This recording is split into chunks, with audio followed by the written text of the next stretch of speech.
Another left-wing shooting at an ICE facility, plus controversy over whether Tylenol causes autism, and Jimmy Kimmel returns to the air. We'll get to all of that and much, much more. First, download that Daily Wire Plus app. Bring the entire show everywhere you go. Inside the app, tap follow under my picture, and you will get notifications the second I go live or drop a brand new episode. Step away anytime. Come back exactly where you left off. Plus, you can watch all the same clips everybody's arguing about on social media without having to suffer through, the actual social media of it. The app is where our community lives, chatting live during shows, talking to my producers, sharing ideas, debating the big questions. Because it's ours, it can't be canceled, censored, or shut down. Download that Daily Wire Plus app now in the App Store, Google Play, Roku, Samsung, and more. Well, folks, unfortunately, the spate of left-wing violence continues. While I was off for Rosh Hashanah, apparently there was a sniper who killed 2 migrants and wounded several others in a shooting at Dallas Immigration and Customs Enforcement. The shooter has now been identified.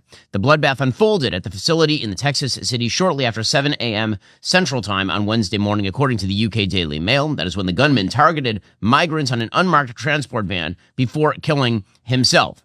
Multiple law enforcement sources said that the shooter, who opened fire from the rooftop of a building adjacent to the ICE detention center, also happened to leave some pretty obvious clues as to what his ideology was.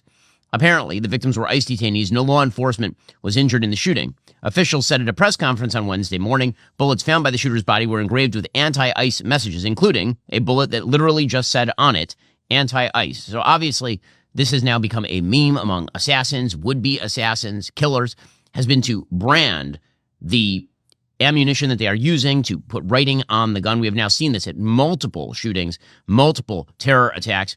The gunman apparently opened fire from an elevated position as migrants were inside the transport van. He was believed to have been found on the roof of a nearby immigration attorney's office, according to WFAA, which is a local outlet. Kash Patel, the head of the FBI, said in an ex-post, while the investigation is ongoing, the initial review of the evidence shows an ideological motive behind this attack. These despicable, politically motivated attacks against law enforcement are not a one-off. And they did release pictures of the shells, the casings of some of the bullets. One read, of course, anti-ICE. The messages on the ammo are quite clear. The social media for the shooter also seems to lean very much to the left, if what can be seen online can be trusted at all. I mean, the number one clue, of course, that this was a left-wing shooter is that the shooting happened at an ICE facility. And this, of course, is not the first act of violence at an ICE facility in recent months. You'll recall that just a little while ago, back in August 2025, there was an ICE facility that was attacked in Yakima, Washington. You'll also remember that in July 2025, there were 10 suspects who were charged for their July 4th attack on a Texas ICE detention facility, in which, according to ICE, nearly a dozen violent assailants equipped with tactical gear and weapons attacked U.S. Immigration and Customs Enforcement's Prairieland Detention Facility in Alvarado, Texas, on July 4th. They shot a local law enforcement officer in the neck. The officer was expected to recover at the time. The attack occurred just days before an armed activist shot a U.S. Border Patrol office in McAllen, Texas. The FBI arrested 10 of the 11 suspects at the time. You'll recall that, in fact, there was an attack on ICE officers in Los Angeles that prompted federal intervention by the Trump administration, in which rioters surrounded and attacked a federal building. So this is nothing new, and pretending that it is something new is ridiculous. As ICE Director Todd Lyons said, the assaults on ICE agents have been up about 1,000%. I've never seen anything like this in my law enforcement career. I've never seen threats on law enforcement, specifically ICE, increase the way it is. We're up over 1,000% assaults on officers right now. And really just a lot of the talk that's out there, a lot of the rhetoric is just the violence directed towards law enforcement officers just trying to do their job. And we just keep seeing an increase step by step. Texas Governor Greg Abbott went out there and said that this was, in fact, an attempted assassination on ICE officers. It's his belief that the ICE detainees were hit essentially accidentally, that the sniper was not trying to hit the detainees, was trying to fire at law enforcement. Obviously, it's a tragedy. It's horrific. I view it as an attempted assassination on our ICE officers. And as you know, this is not the first time this has happened in the state of Texas. It's not the first time it's happened across the United States. And so we have a serious problem across this country where this violence against our ICE agents, our law enforcement agents, is being incited, and it needs to stop right now. Okay, now, again, It seems pretty obvious what the motivation here was, because this is part of a spate of attacks on ICE offices and ICE officers and Border Patrol officers that has happened over recent months. J.D. Vance, the Vice President of the United States, went after Gavin Newsom, who we'll get to in a moment, the governor of California, whose rhetoric has been unhinged, as well as other Democrats over the rhetoric they've been using with regard to ICE. Here's what happens when Democrats like Gavin Newsom did say that these people are part of an authoritarian government. When the left-wing media lies about what they're doing, when they lie about who they're arresting, when they lie about the actual job of law enforcement, what they're doing is encouraging crazy people to go and commit violence. You don't have to agree with my immigration policies. You don't have to agree with Donald Trump's immigration policies. But if your political rhetoric encourages violence against our law enforcement, you can go straight to hell, and you have no place in the political conversation of the United States of America. And of course, unfortunately, there have been an enormous number of people who've been demonizing ICE over the course of the past year at minimum. I mean, talking about ICE as though they are Nazis. In fact, just this week, NPR host Maria Hinojosa compared ICE to the Nazis. Black and Latino unity in the city of Chicago will only grow thanks to Donald Trump and his Republican Party. So that is something that he and his Republican Party has feared, that unity of black and brown people coming together. Chicago is a city of neighborhoods, and we do not like outsiders coming to tell us how to run our city.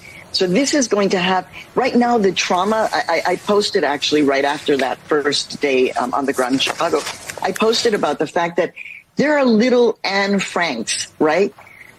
Anne Frank in Chicago. Her name is Anita Franco, and she is terrified. And Senator Villa knows that because those are her constituents, little girls and boys who are afraid to come out of their homes.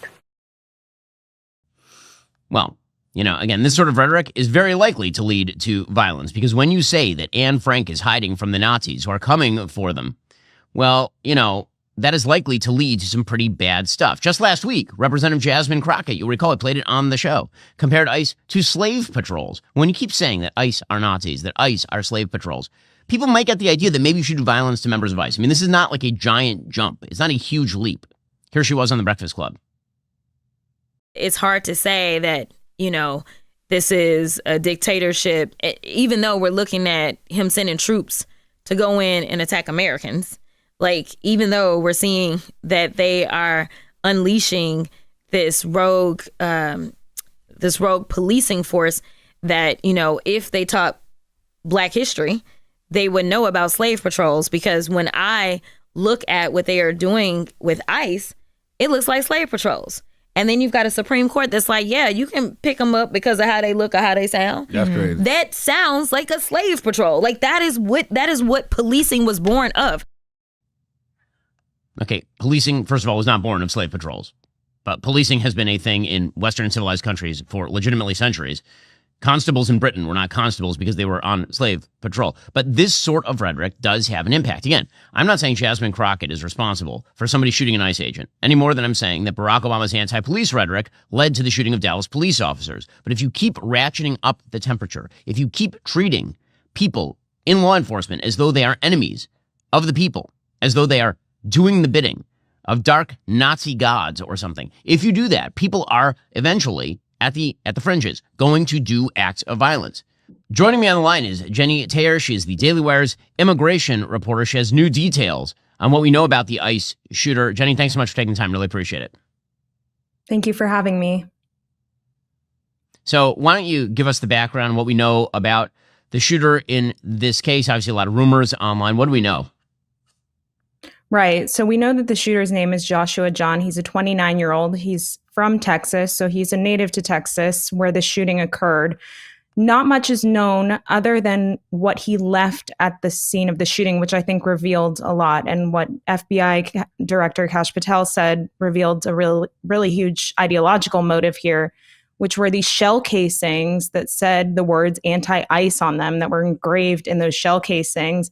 Those were left at the scene and recovered by the FBI after he shot into that ICE facility and tragically killed one of the migrant detainees that was being walked into the facility after just being arrested, and injured 2 others. We know this, his targets were actually ICE agents, but he just didn't have good aim, apparently. He was shooting indiscriminately into that facility, and those ICE agents were his targets. They were loading those individuals into the facility in a sally port. And he also did shoot into the building. He shot into some ICE offices that were thankfully not occupied at the time. There were bullet holes all over the building. We also know that he was employed earlier. He was unemployed at the time of the shooting, but he was employed as he was picking marijuana for a living at a time, and he was also installing solar panels. His mother also espoused some left-wing ideology online. She had posted some anti-Second Amendment posts on Facebook against Texas lawmakers, calling them out for supporting gun laws. And we know what her son did that day. And apparently he had practice with his parents' gun. Now, we also know, obviously, this is not the first attempt to attack an ICE facility. There have been a multiplicity of attempts to attack ICE facilities, ranging from California to Texas to Yakima, Washington. And at this point, have there been any more details about the shooter that have been sort of put out there? We know, obviously, that the law enforcement, including the head of the FBI, as well as the governor of Texas, have made mention of his politics. Do we know about his personal politics, aside from what exactly was on the bullets? Right. Obviously, the bullets have been the biggest piece of evidence. His brother, Noah, did speak with reporters yesterday, and he said that he didn't believe that his brother had any strong political ideology and didn't believe that he really had any strong feelings towards ICE.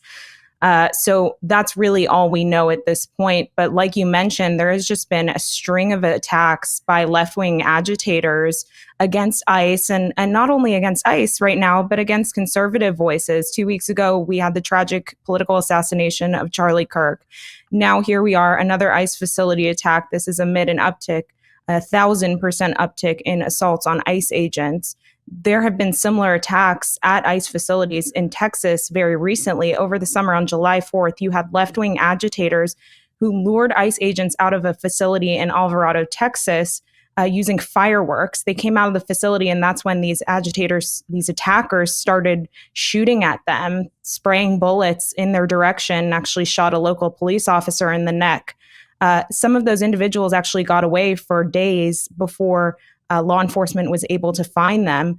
This is just one instance in a pattern that we're seeing across the country. Like you mentioned, Yakima, Washington, Los Angeles, what we saw over the summer, where the Trump administration had to send in soldiers, not only to secure the city, not only to protect locals, but also they were there to ride along with ICE as they were continuing to make arrests across the country. So ICE is still going out there as well amid all of this. Well, that is Jenny Terr. She's the Daily Wire immigration reporter. Jenny, really appreciate the time and the insight. Thank you.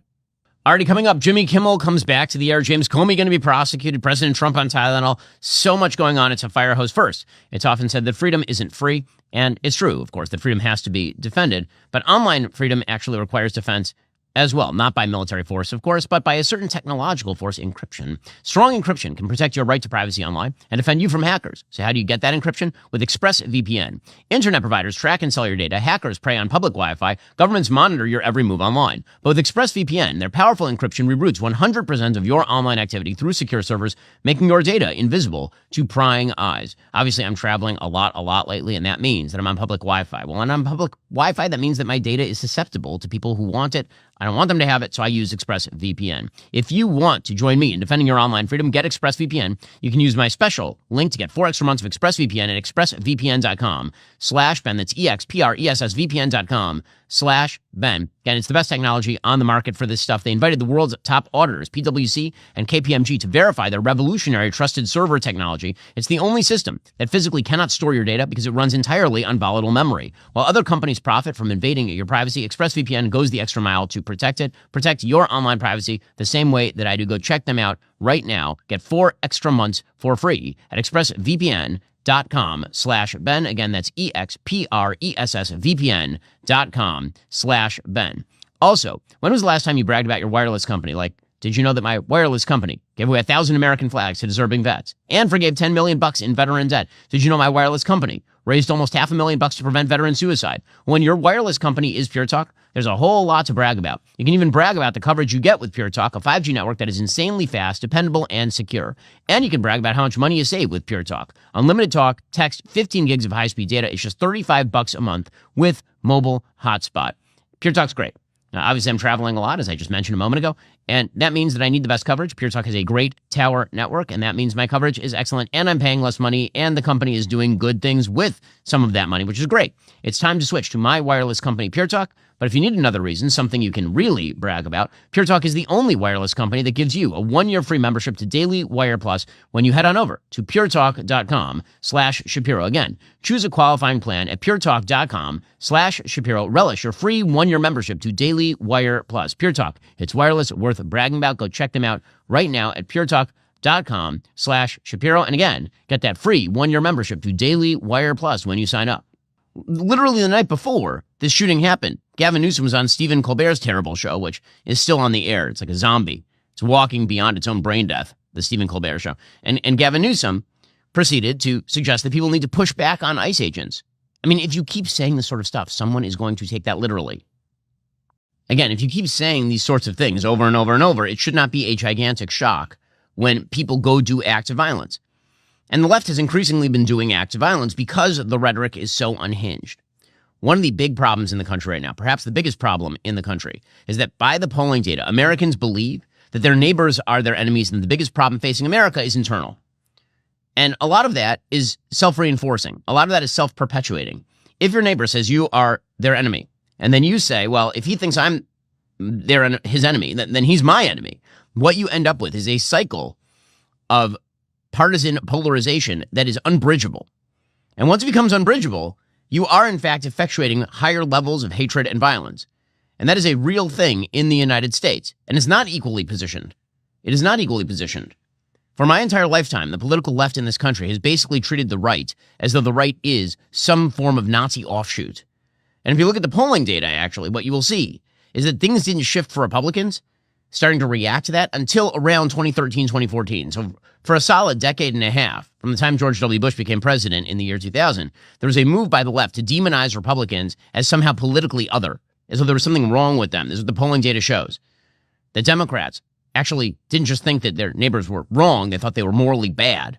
While Republicans tended to think that their neighbors were wrong, but not morally bad. And then all of that started to shift around the second term of Barack Obama, and now both sides think the other side is morally bad. And what that's doing is it's pushing both parties out to fringe rhetoric, but the left is beating the right there. The left has been there for a long time. It's systemically integrated into entire worldviews. This is why when I've been talking about the permission structures for violence that are generating violence, that are generating things like the assassination of my friend Charlie Kirk, that when you're creating permission structures, when you create a mental model whereby speech is violence, that people who oppose you are actually actors of deep malicious evil who must be destroyed at any cost, that once you believe that, you're of course going to get higher levels of violence, and that's going to generate a reaction on the other side. I use Gavin Newsom as a model here because Gavin Newsom is playing a two-faced game. Gavin Newsom, the governor of California, he will do a podcast with Charlie and then acknowledge that Charlie was a nice human being and all the rest. But then he will just spew absolute nonsense in public about how the end of the republic is nigh. So literally yesterday, Gavin Newsom was attacking Trump as an SOB.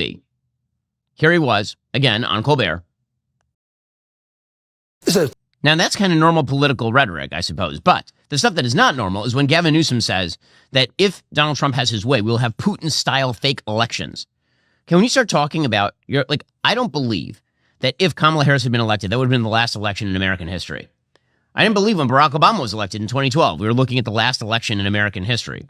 If you believe that your political opponents will literally end elections in the United States, what are you supposed to do? Especially if you're already somewhat unhinged. You might start to believe that it's time to do some violence. Well, here's Gavin Newsom saying a thing he clearly doesn't believe. He's running for president in 2028. He's clearly getting geared up specifically for that thing. He does not believe there won't be an election in 2028. If he did, then presumably he'd be battening down the hatches for a state versus federal government war along those lines. But he's not doing any of that stuff. It's all nonsense. It's for the people in the cheap seats. But some of those people in the cheap seats, turns out, have guns and want to do bad things. Well, here's Gavin Newsom. Okay, there's only one problem. He doesn't believe that. He simply does not believe that. And yet he continues to promote that. And that's a problem. It's a problem. Whenever you have one side in a country say that if the other side wins an election, the country is legitimately over. It's the end of the country. And then the other side responds with the same thing. Then you basically have a cold civil war. And that is not something that we want here in the United States. And that cold civil war will have violent spillover. It will have people who go and shoot up ICE facilities and murder political commentators and try to assassinate presidential candidates. That will be a thing that happens. And again, because Donald Trump has been the great bugaboo in the minds of the left for the last decade, minimum, the violence on the left is increasing at a faster pace than it is on the right. But once you enter this cycle, to pretend that it's not going to turn into a cycle is a little bit silly. It likely will. It'd be kind of shocking if it doesn't. And by the way, everyone believes this apparently in the country. This is maybe the only place where Americans agree is that things are falling apart. According to a brand new Quinnipiac University poll, in the wake of the assassination of conservative activist Charlie Kirk, 79% of voters say the United States is in political crisis. Only 18% say it is not. Democrats 93-6 believe that because Donald Trump is president. Independents 84-14 believe that. Republicans believe it 60-35. And the reason Republicans believe that is because they are looking around and seeing political activists who are conservative being shot to death on college campuses. They're looking at attacks on ICE facilities. They're looking at riots in Los Angeles. They are looking at entire permission structures created by the left. Nearly 6 in 10 voters, 58%, think it will not be possible to lower the temperature on political rhetoric and speech in the United States. Only 34% think it's possible. A majority of voters, 54%, think political violence in the United States will worsen over the next few years. Only 27% think it will remain about the same. Only 14% think that it's going to ease. 53-41, voters believe that the system of democracy is not working. Republicans think it's working overwhelmingly because, of course, Republicans have been winning elections recently. But once you start believing, this is such a problem. Once you start believing that when you lose elections, the entire system doesn't work, well, then you're going to resort to violence. Again, this is why the left is so overwhelmingly, disproportionately violent at this point in political terms. Okay, well, the other thing that's going to happen when this happens is that there is likely to be blowback. There's likely to be blowback. When I talk about a tit for tat, and it's not just an even tit for tat, it's like an escalating tit for tat, things are likely to get worse. So, for example, there was a table set up at a historically black college and university to debate the issue of DEI. Okay, this is something that happened at Tennessee State University. A table was set up, and immediately a near riot erupted. Things were stolen. The people who wanted to debate were followed to their car. People were shouting Black Power at them, blocking their exit from campus. The topic, of course, was DEI. Here's what the video looked like.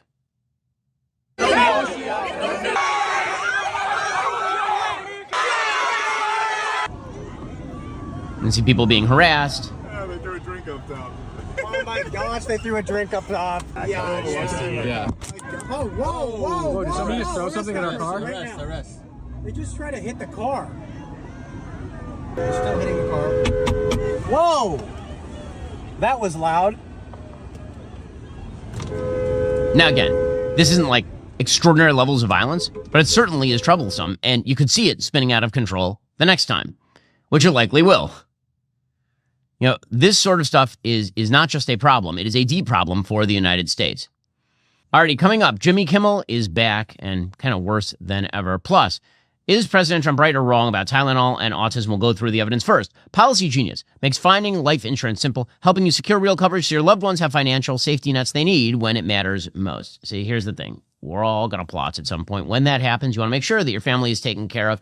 Life insurance is really important, and Policy Genius is the best way to shop for it. With Policy Genius, you can find life insurance policies starting at just $276 a year for $1 million in coverage. It's an easy way to protect the people you love and feel great about the future. Policy Genius is the country's leading online insurance marketplace. It helps you compare quotes from America's top insurers in just a few clicks to find your lowest price. Their team of licensed agents walks you through the entire process step by step, handling paperwork, advocating for you, while clearly laying out all your options, coverage amounts, prices, terms, with no guesswork. With thousands of 5-star reviews on Google and Trustpilot, Policy Genius has earned customers' trust by helping them find the best policy fit for their needs. Don't wait for a crisis to realize you're unprotected. Head on over to policygenius.com/Shapiro and compare top-rated life insurance policies to get your lowest quote. Make a smart move in under 10 minutes. That's policygenius.com/Shapiro. Also, I love movies about real heroes who have the courage to stand up against evil to protect people. We need a lot more of those stories, and that's why the incredible story told in Bao, Artist at War caught my attention. The film opens this week, September 26th. You can visit baomovie.com and see the trailers. Bao, Artist at War, tells the remarkable true story of Joseph Bao. He's a gifted artist and forger who risked his life to save others during the Holocaust. And there, he not only found the strength to survive, but unexpected love with Rebecca. It's a gripping story of survival, love, and courage. The movie stayed with me. It's not just another Holocaust story. It's a film about how art and love can save lives, literally and spiritually. Joseph Bao was a prisoner in a Nazi concentration camp, forging documents to help others escape. He was also a poet, an animator, and a romantic. His story, his love, and his resilience, like something out of fiction, but it's real. If you loved Schindler's List or Jojo Rabbit, films that don't just show what was lost, but what people were fighting for, you need to see Bao. Bao, Artist at War, opens only in theaters for a limited run beginning September 26th. Head on over to baomovie.com to watch the trailer, read about Joseph's real-life journey, and find showtimes near you. Again, that's baomovie.com. And so the response has been an attempt to preemptively stop the other side. So that started really with the Biden administration. So it has now been made clear that Google censored political speech under pressure from the Biden administration. They've now pledged to reinstate thousands of banned YouTube accounts. In a letter to the House Judiciary Committee, according to Yahoo News, the company stated the administration had pressured it to remove content, despite that content not having violated YouTube's policies. That disclosure followed years of investigation led by Chairman Jim Jordan. The committee subpoenaed Google earlier this year as part of its inquiry into big tech censorship practices. According to that letter, Google will now allow creators banned for political speech on COVID-19, elections, and related issues an opportunity to return to the platform, and the company emphasized, quote, public debate should never come at the expense of relying on authorities. Google said it will not rely on third-party fact-checkers, quote, we will never use third-party fact-checkers. Instead, the company commits to transparency and its own enforcement policies. Well, again, what that has led to, the fact that the Biden administration did that sort of stuff, that they pressured big tech into shutting down informational dissemination, is it's led to a feeling on the right, okay, well, if it's good for the goose, it's good for the gander. That if the left used the auspices of government power to push forward its own propagandistic beliefs, well, then we should do the same. And this was the question with regard to Jimmy Kimmel. So Jimmy Kimmel has now returned to the air. I'm going to point out here that Jimmy Kimmel's a schmuck. I thought Jimmy Kimmel's a schmuck for 10 odd years. Go back. I have many monologues on this show about the silliness and foolishness and wrongheadedness of Jimmy Kimmel. With that said, the FCC should not be pressuring, because of political content, various outlets to stop the dissemination of speech. That is not a good thing.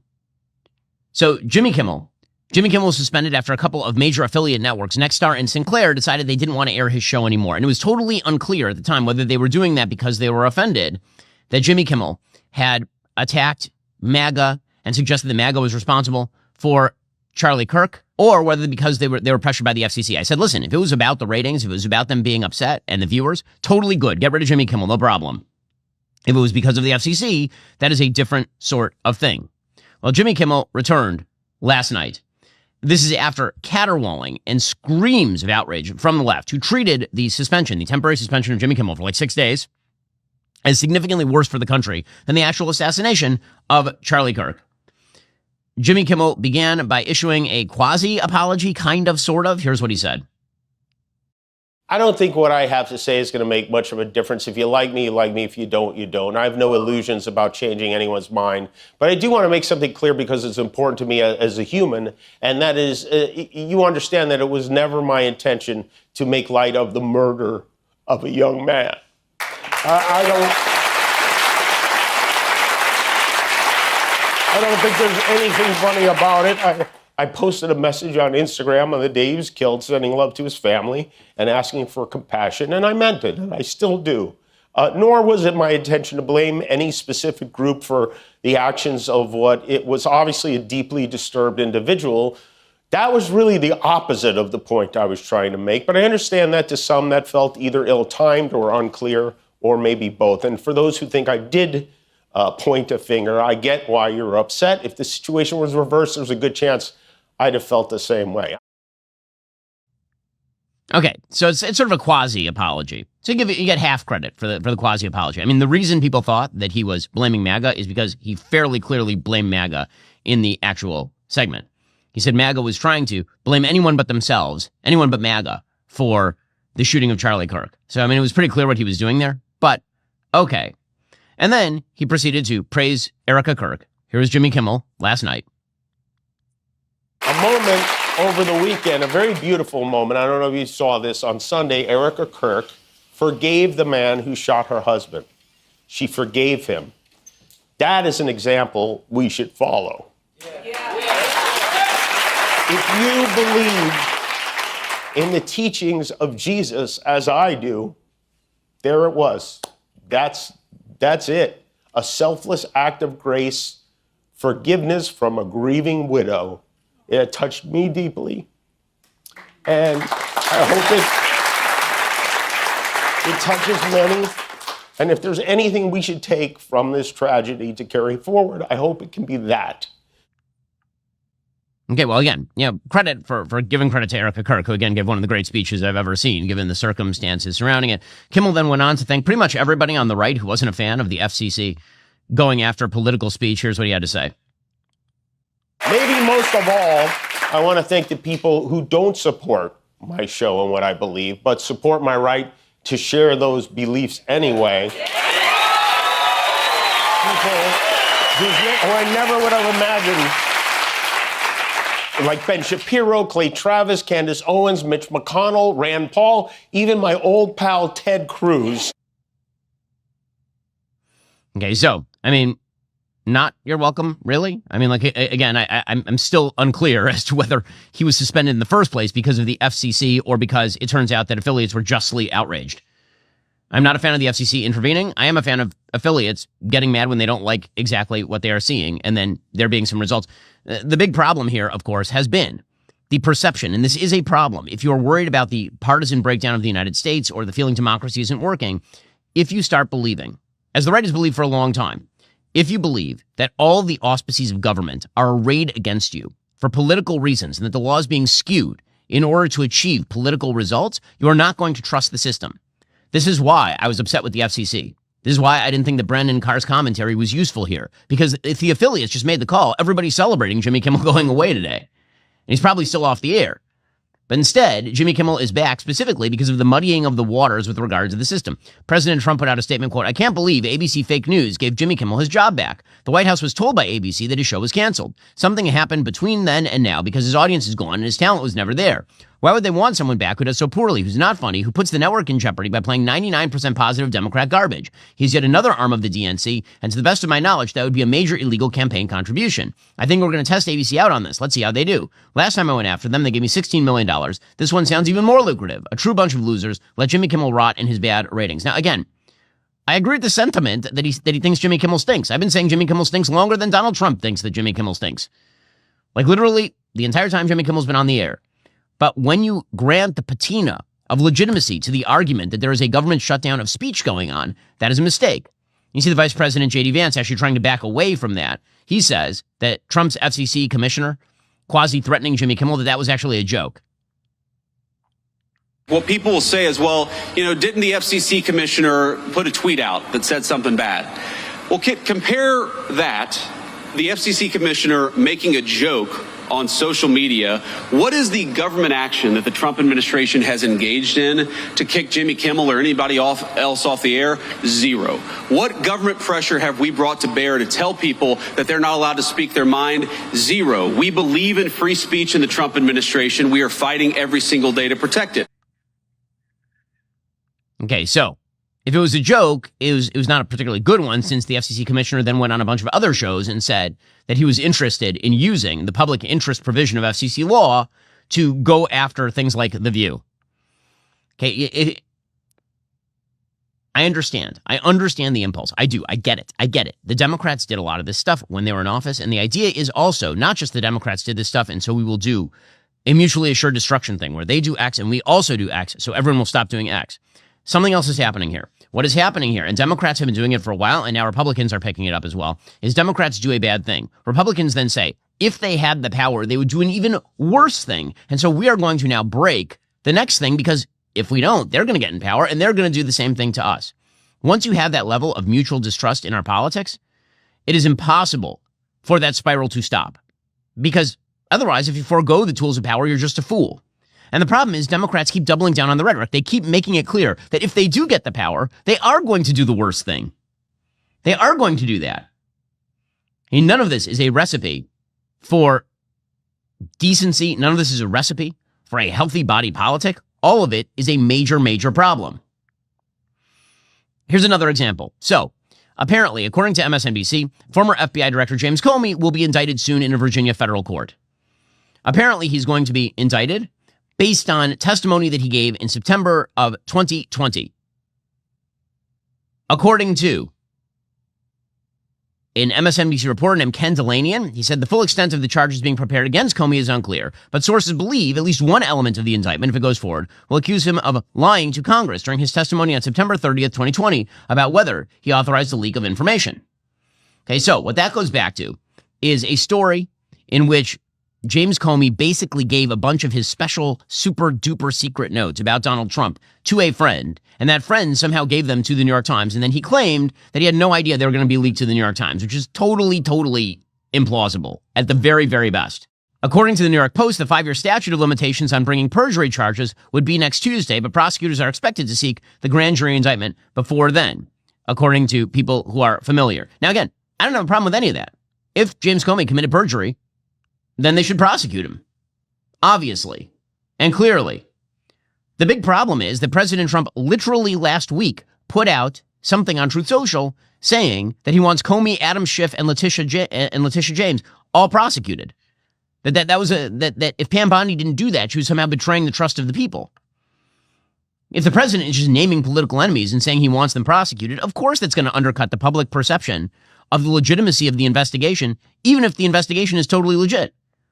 That is a major problem, right? And yes, it's true. Donald Trump was targeted politically. Yes, that's true. And it was wrong. And we shouldn't be using the DOJ in that way.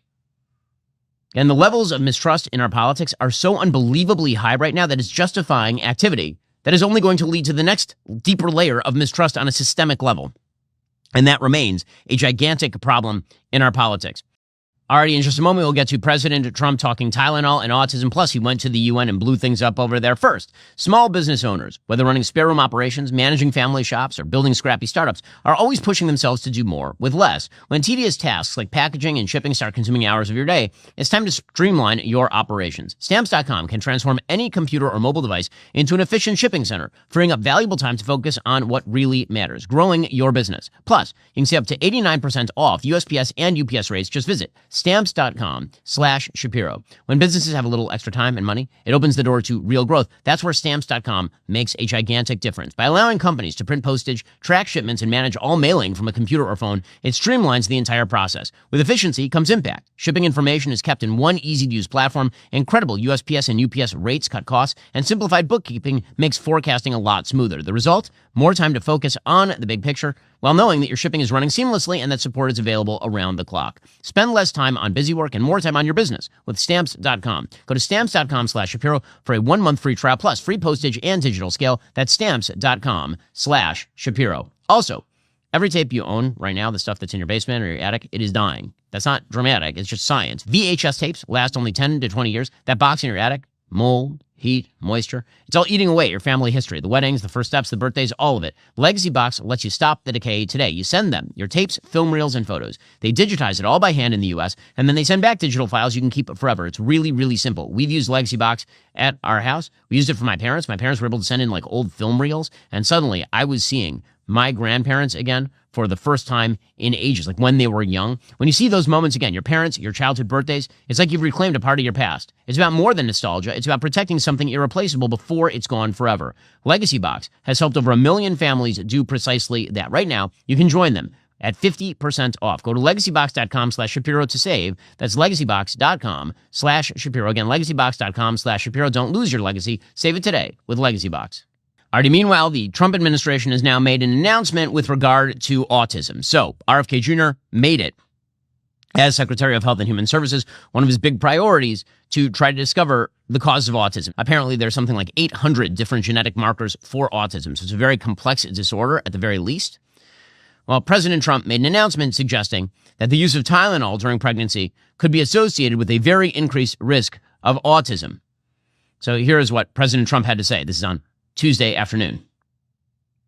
Acetaminophen, is that okay? Which is basically commonly known as Tylenol during pregnancy, can be associated with a very increased risk of autism. So taking Tylenol is not good. All right, I'll say it. It's not good. Okay, taking Tylenol is not good. That is far too broad a statement, medically speaking. Okay, this is Monday afternoon, rather, when President Trump made this statement. Okay, so I just want to talk about the medical evidence here.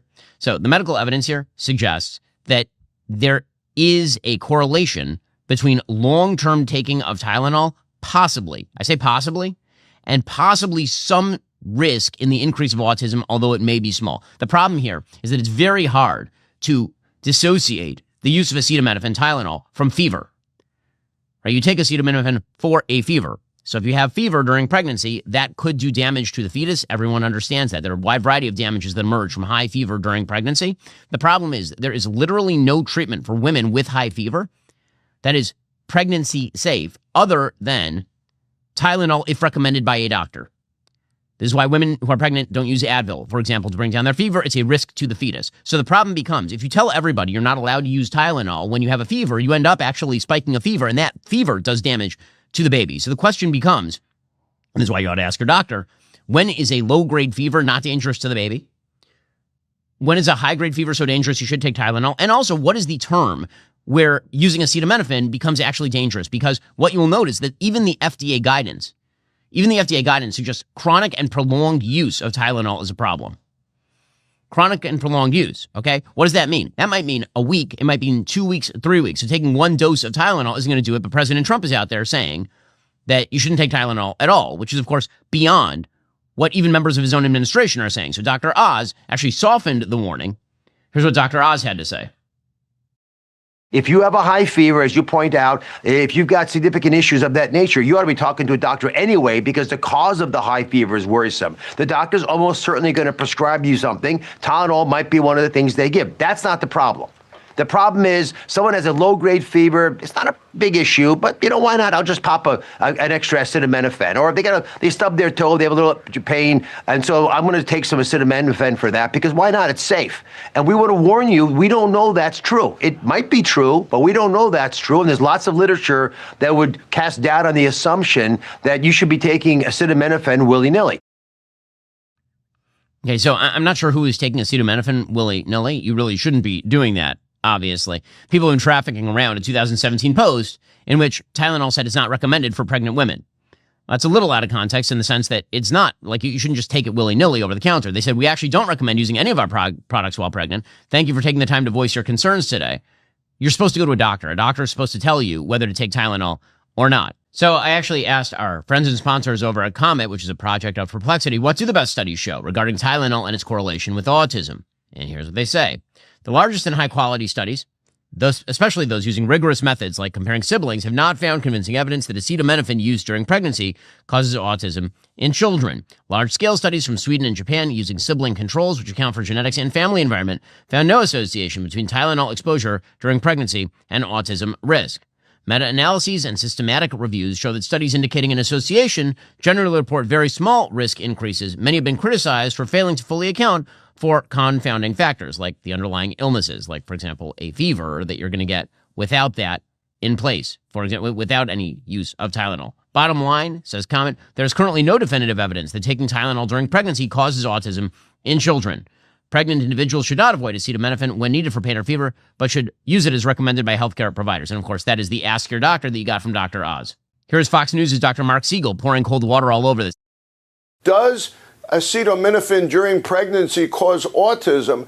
People out there need to know there's absolutely no proof whatsoever that that's the case. We distinguish between something called an association and something called proof or a cause and effect.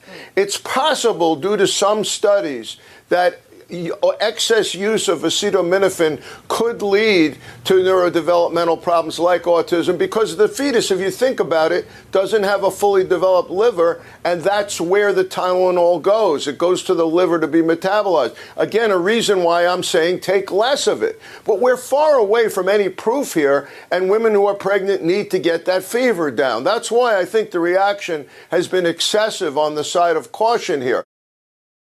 Senate GOP leader John Thune, he said the same thing. He says he's very concerned about the RFK Jr. claims on Tylenol and autism. I'm obviously very concerned about that. I am a father and a grandfather, and just have, as of about 7 months ago, a newborn grandson. So, congratulations. Obviously, pregnant. Thank you. Pregnant moms is something I have a very high level of interest in. And I agree. I think that science ought to guide these discussions, these conversations, and our decision making around our health. There are studies out there that they reference, but again, I think there are an awful lot of people in the medical community who come to a different conclusion about the use of Tylenol. Go talk to your doctor. Okay, please go talk to your doctor. Your doctor is going to give you good advice about Tylenol and when to use it. Okay? Bottom line, your doctor knows more than I do. Your doctor knows more than President Trump does, because your doctor has been dealing with pregnancy and Tylenol for a very, very long time. And there are many, many studies that have been done on this particular topic. Follow the data. Follow the data. Okay, meanwhile, President Trump spoke at the UN. Honestly, I thought it was great. I thought that his speech at the UN was terrific. There was a bit of controversy because he got on an escalator and it didn't work. And then apparently his teleprompter froze up while he was speaking on Tuesday. Here he was at the escalator, going up the escalator. Apparently, people are now claiming a member of his own staff accidentally hit the stop button on the escalator. President Trump is trying to initiate an investigation into what happened here, whether this was an attempt to sort of humiliate him and make him look bad. Do you still believe in the UN? What's your message to countries recognizing Palestine? He gets on the elevator and the elevator just kind of stops. President Trump, why did you cancel the meeting with Chuck Schumer? Okay, well, he says he's going to initiate an investigation into that. He also was speaking at the UN. His teleprompter just stopped working. And it's a little weird when all of this is happening at once. I certainly understand the suspicion from President Trump, who isn't exactly welcome at the United Nations, the most Isley of international politics, a wretched hive of scum and villainy. And I don't mind making this speech without a teleprompter, because the teleprompter is not working. I feel very happy to be up here with you nevertheless, and that way you speak more from the heart. I can only say that whoever's operating this teleprompter is in big trouble. By the way, the right approach there from President Trump. Now, I will say his speech at the UN was great, because the UN is terrible. We should defund it. We should get rid of it. We should blow up the building, salt the earth, and then build a Trump Tower on it. Honestly, the UN is one of the worst inventions that humanity has had to offer. It was a terrible idea when it was the League of Nations. It was a terrible idea when it was the United Nations. It is a joke. It is ridiculous that we pretend that countries like Zimbabwe and Iran ought to have a say in how global policy is made. It's silly. The UN Security Council is a complete useless bag of nonsense, given the fact that you have China and Russia on there, both of whom are going to veto anything useful. It's truly a silly place. And here's President Trump ripping into the UN at the UN. Now, I wish you'd go all the way and just defund the damn thing. It's too bad that I had to do these things instead of the United Nations doing them. And sadly, in all cases, the United Nations did not even try to help in any of them. I ended 7 wars, dealt with the leaders of each and every one of these countries, and never even received a phone call from the United Nations offering to help in finalizing the deal. Okay, President Trump also said the UN has never lived up to its potential. That, of course, is true. Well, it's a fantastic role in peacekeeping. It should be great. I mean, we shouldn't have any wars if the UN's really doing its job. I know they were involved originally with Russia, Ukraine, and that didn't get done because that was the time to stop it.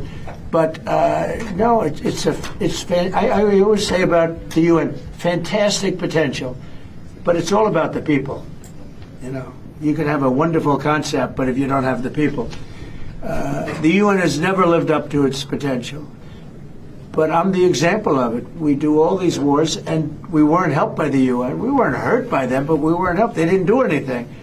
And they're supposed to be solving these problems.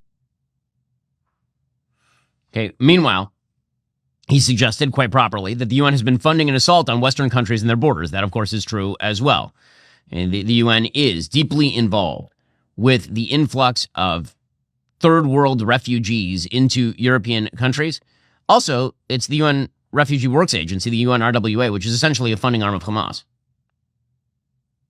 Not only is the UN not solving the problems it should, too often, it's actually creating new problems for us to solve. The best example is the number one political issue of our time, the crisis of uncontrolled migration. It's uncontrolled. Your countries are being ruined. The United Nations is funding an assault on Western countries and their borders. Yeah, well, he's not wrong about that. The president also saved some of his ire for the Europeans. He said, you guys are destroying your own continent, that you are invaded by people who hate your continent, and then you basically treat it as nothing. And also, you guys keep pushing green energy scams that are destroying your energy independence. He's right about both of these things, obviously. Here he was talking about European immigration problems. Europe is in serious trouble. They've been invaded by a force of illegal aliens like nobody's ever seen before. Illegal aliens are pouring into Europe. Nobody's doing anything to change it, to get them out. It's not sustainable. And because they choose to be politically correct, they're doing just absolutely nothing about it. And I have to say, I look at London, where you have a terrible mayor, terrible mayor, and it's been so changed. Now they want to go to Sharia law, but you're in a different country. You can't do that. Both the immigration and their suicidal energy ideas will be the death of Western Europe if something is not done immediately. This cannot be sustained. He is right about that. He is also right that when you destroy your own economy on behalf of a specious threat of global warming that you're not going to be able to control anyway, all you're doing is handing power to the wrong people. Here he was slamming the left for their green energy scam. It's the greatest con job ever perpetrated on the world, in my opinion. Climate change, no matter what happens, you're involved in that. No more global warming, no more global cooling, all of these predictions made by the United Nations and many others, often for bad reasons, were wrong. They were made by stupid people that have cost their countries fortunes and given those same countries no chance for success. If you don't get away from this green scam, your country is going to fail. This is the kind of stuff I love from President Trump. I mean, President Trump is the best foreign policy president of my lifetime, bar none. That is absolutely clear. By the way, he is also now making comments with regard to Ukraine that I think are totally well-founded. He's saying, listen, if Russia won't come to the table, then we are going to fund Ukraine sufficient, not only so they can defend themselves, but they can take back territory. Apparently, there have been some intelligence reports suggesting that Russia is not only weak economically, but militarily, they're rather hollow at this point. Here is President Trump saying that the Russian economy is falling apart and Ukraine is actually doing a great job defending itself. Well, the biggest progress is that the Russian economy is terrible right now. It's, as you know, it's crashing. And that, frankly, Ukraine is doing a very good job of stopping this very large army. It's pretty amazing. You know, this is a war that should have ended in 3 days, 4 days. People said it was going to be very quick, and you got to hand it to the Ukrainian soldiers and everybody involved. It's still going on, and that's not a good thing for Russia. This was supposed to be quick. President Trump also added that NATO countries, there have been a bunch of NATO countries, Poland, There are even talk of drones in Denmark, that they're in Estonia, that NATO countries are seeing Russian aircraft invade their space. President Trump said, listen, if NATO airspace is invaded by Russian aircraft, they should be shot down. Do you think that NATO countries should shoot down Russian aircraft if they enter their airspace? Yes, I do. Good for President Trump. Seriously, good for President Trump. Again, President Trump had heterodox ideas about Ukraine and Russia entering office, and that's fine. And he tried a bunch of things, and that's fine too. If you come to the right conclusion, you end up in the right place. That's the thing that matters more than anything. I've said before, President Trump is heterodox but responsive to political incentives and to realities on the ground. That's what's happened with Russia, Ukraine. Joining me on the line is Mary Margaret Olohan, Daily Wire White House correspondent. She's had a lot going on over the course of the last week or so. Wanted to check in with her. Mary Margaret, thanks so much for the time. Really appreciate it. Thanks so much for having me, Ben. So obviously this week you broke an enormous story about the identity of the attempted Kavanaugh shooter. Obviously, we have now seen a spate in trans-identified or trans-adjacent crime, and it turns out that the Kavanaugh story may be one of those stories. Exactly, Ben. We broke this story that the man who attempted to kill Supreme Court Justice Brett Kavanaugh, who was arrested in Kavanaugh's neighborhood right outside his house, thankfully because federal authorities were stationed there to protect him, that man now we know identifies as transgender. And we know this because we reported last Friday that his defense attorneys are calling him Sophie and referring to him as she, her. That came out recently. We had a little bit of a hint a few years ago that this attempted killer might identify in this manner. We saw that online he was referring to himself as a woman in some of these gamer forums, but we didn't have concrete proof until we got these filings from the defense attorney and we learned it for the first time. Now, the Department of Justice is seeking 30 years for this man who did attempt to kill a Supreme Court justice. We know he was deeply mentally ill. He said so himself. And thankfully, he didn't kill Kavanaugh because his sister called him and intervened, and he ultimately turned himself in to authorities. But he did travel from California to Maryland, got off at Dulles International Airport, which many of us know very well, and drove in a cab with all kinds of tools intended to sneak into Kavanaugh's house, to restrain him, to kill him, and potentially kill his family as well. So this story, I mean, we followed it so closely, Ben. I know Daily Wire has cared so much about all of these proceedings, from the overturn of Roe, the protesting outside the homes of the justices, and now 3 years later to find this out in the midst of this absolute epidemic of leftist violence and specifically transgender violence is just incredibly scary and concerning. And I know it's something that I've been asking the president about a lot. I've been asking Caroline Leavitt about it. I know that you have been vocal and Matt Walsh has been vocal, and it's really something on all of our minds right now. Yeah, obviously the permission structures for violence that the left has been creating are bearing some pretty hideous fruit, and the willingness to overlook people who are severely mentally ill and pretend that actually it's just society's fault, that's having some pretty severe consequences. Mary Margaret, you also attended the memorial for Charlie Kirk. You actually flew on Air Force One to that memorial for Charlie. What was that experience like? Well, Ben, it was an honor to be there. It was a privilege to be there. I was blessed to be able to travel in the pool with the president. So we got to fly on Air Force One with him up to the event, to the memorial, and then on the way down as well back here, same day on Sunday. The memorial itself was incredibly moving. I was down there on the floor and, just walking in, we came in the back, as kind of the president and some of the speakers did.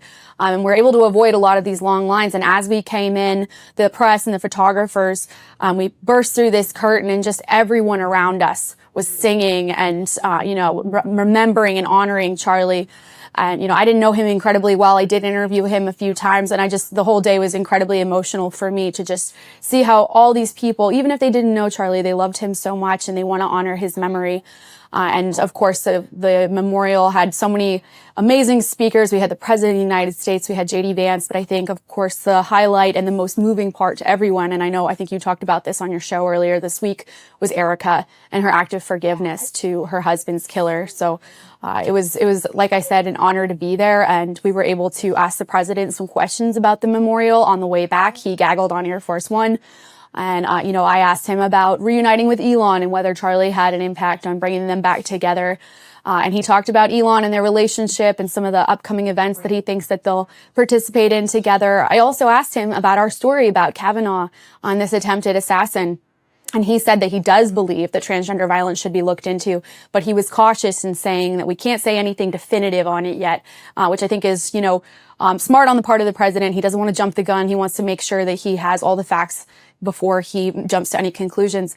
But I did also ask Caroline Levitt about this story and about these incidents of violence during the press briefing earlier this week. And she said that anyone that's denying this pattern is willfully ignorant or willfully blind. And she said that the White House is looking into it. Federal authorities are looking into it. And I think we'll have more answers on that soon.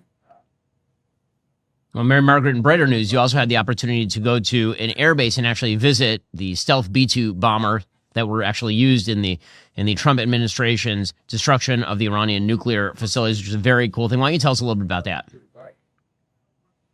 Yeah, Ben, this was so much fun, and it was a really cool project in the midst of so much sadness. We filmed this before we learned that Charlie had been so brutally taken from us. And so, it came out on Monday. This was when the embargo lifted, and it was such a cool opportunity to go to Whiteman Air Force Base with my boss, Brent Scher. We had so much fun. We were running around like two little kids in a candy store, looking at these B-2s, getting to go in a simulator and fly it and try and refuel midair, which, just spoiler alert, we were not able to do.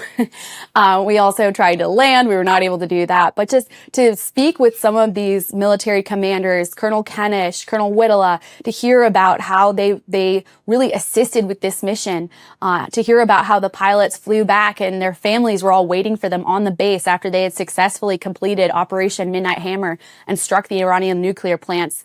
It's just so amazing, fills us with so much respect for these pilots, but for also all the other people involved in this mission, the crew that loads the bombs, the people that plan out the mission, the commanders, the colonels, all of these people, and to see the actual planes, these are some of the most secretive and some of the most brilliant planes that we have in the world, and the United States has them. So it filled me with a lot of respect and awe for our military, and it was so much fun to film, and I hope everyone can watch it. I know you aired it on your show earlier this week, and we thought that was pretty cool. So we hope everyone gets a chance to see it and to also understand just what our military did in June of this year and why this was such an important mission.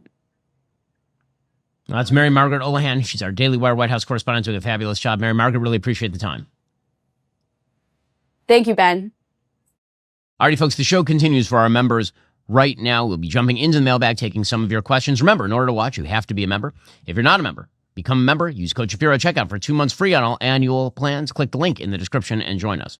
An illegal immigrant who had a California driver's license allegedly kills 3 people. The consequences for California Governor Gavin Newsom are actually quite serious. Plus, the latest on Ukraine and Russia. Will Vladimir Putin even come to the table? And we'll get to an insane episode of the YouTube show Jubilee involving a woman who has a hip-hop degree going up against a black conservative. First, if you've been waiting for the right moment to join Daily Wire Plus, this would be it. We're giving you more than ever with your membership, and right now, you can get it all for 40% off. Use code SUMMER at dailywireplus.com. Also, well, folks, today is a day I thought I'd never see. The number one piece of content on the Daily Wire Plus app is not a series from me. It is not one of Matt's hit films. It is somehow, some way, Michael Knowles' very first docuseries, The Pope and the Fuhrer, The Secret Vatican Files of World War II. If you're a Daily Wire Plus member, watch episodes 1 and 2 right now. If you're not a member, I have good news. You can get 40% off a new Daily Wire Plus annual membership with code SUMMER. And congratulations to Michael Knowles. Enjoy it while it lasts, dude.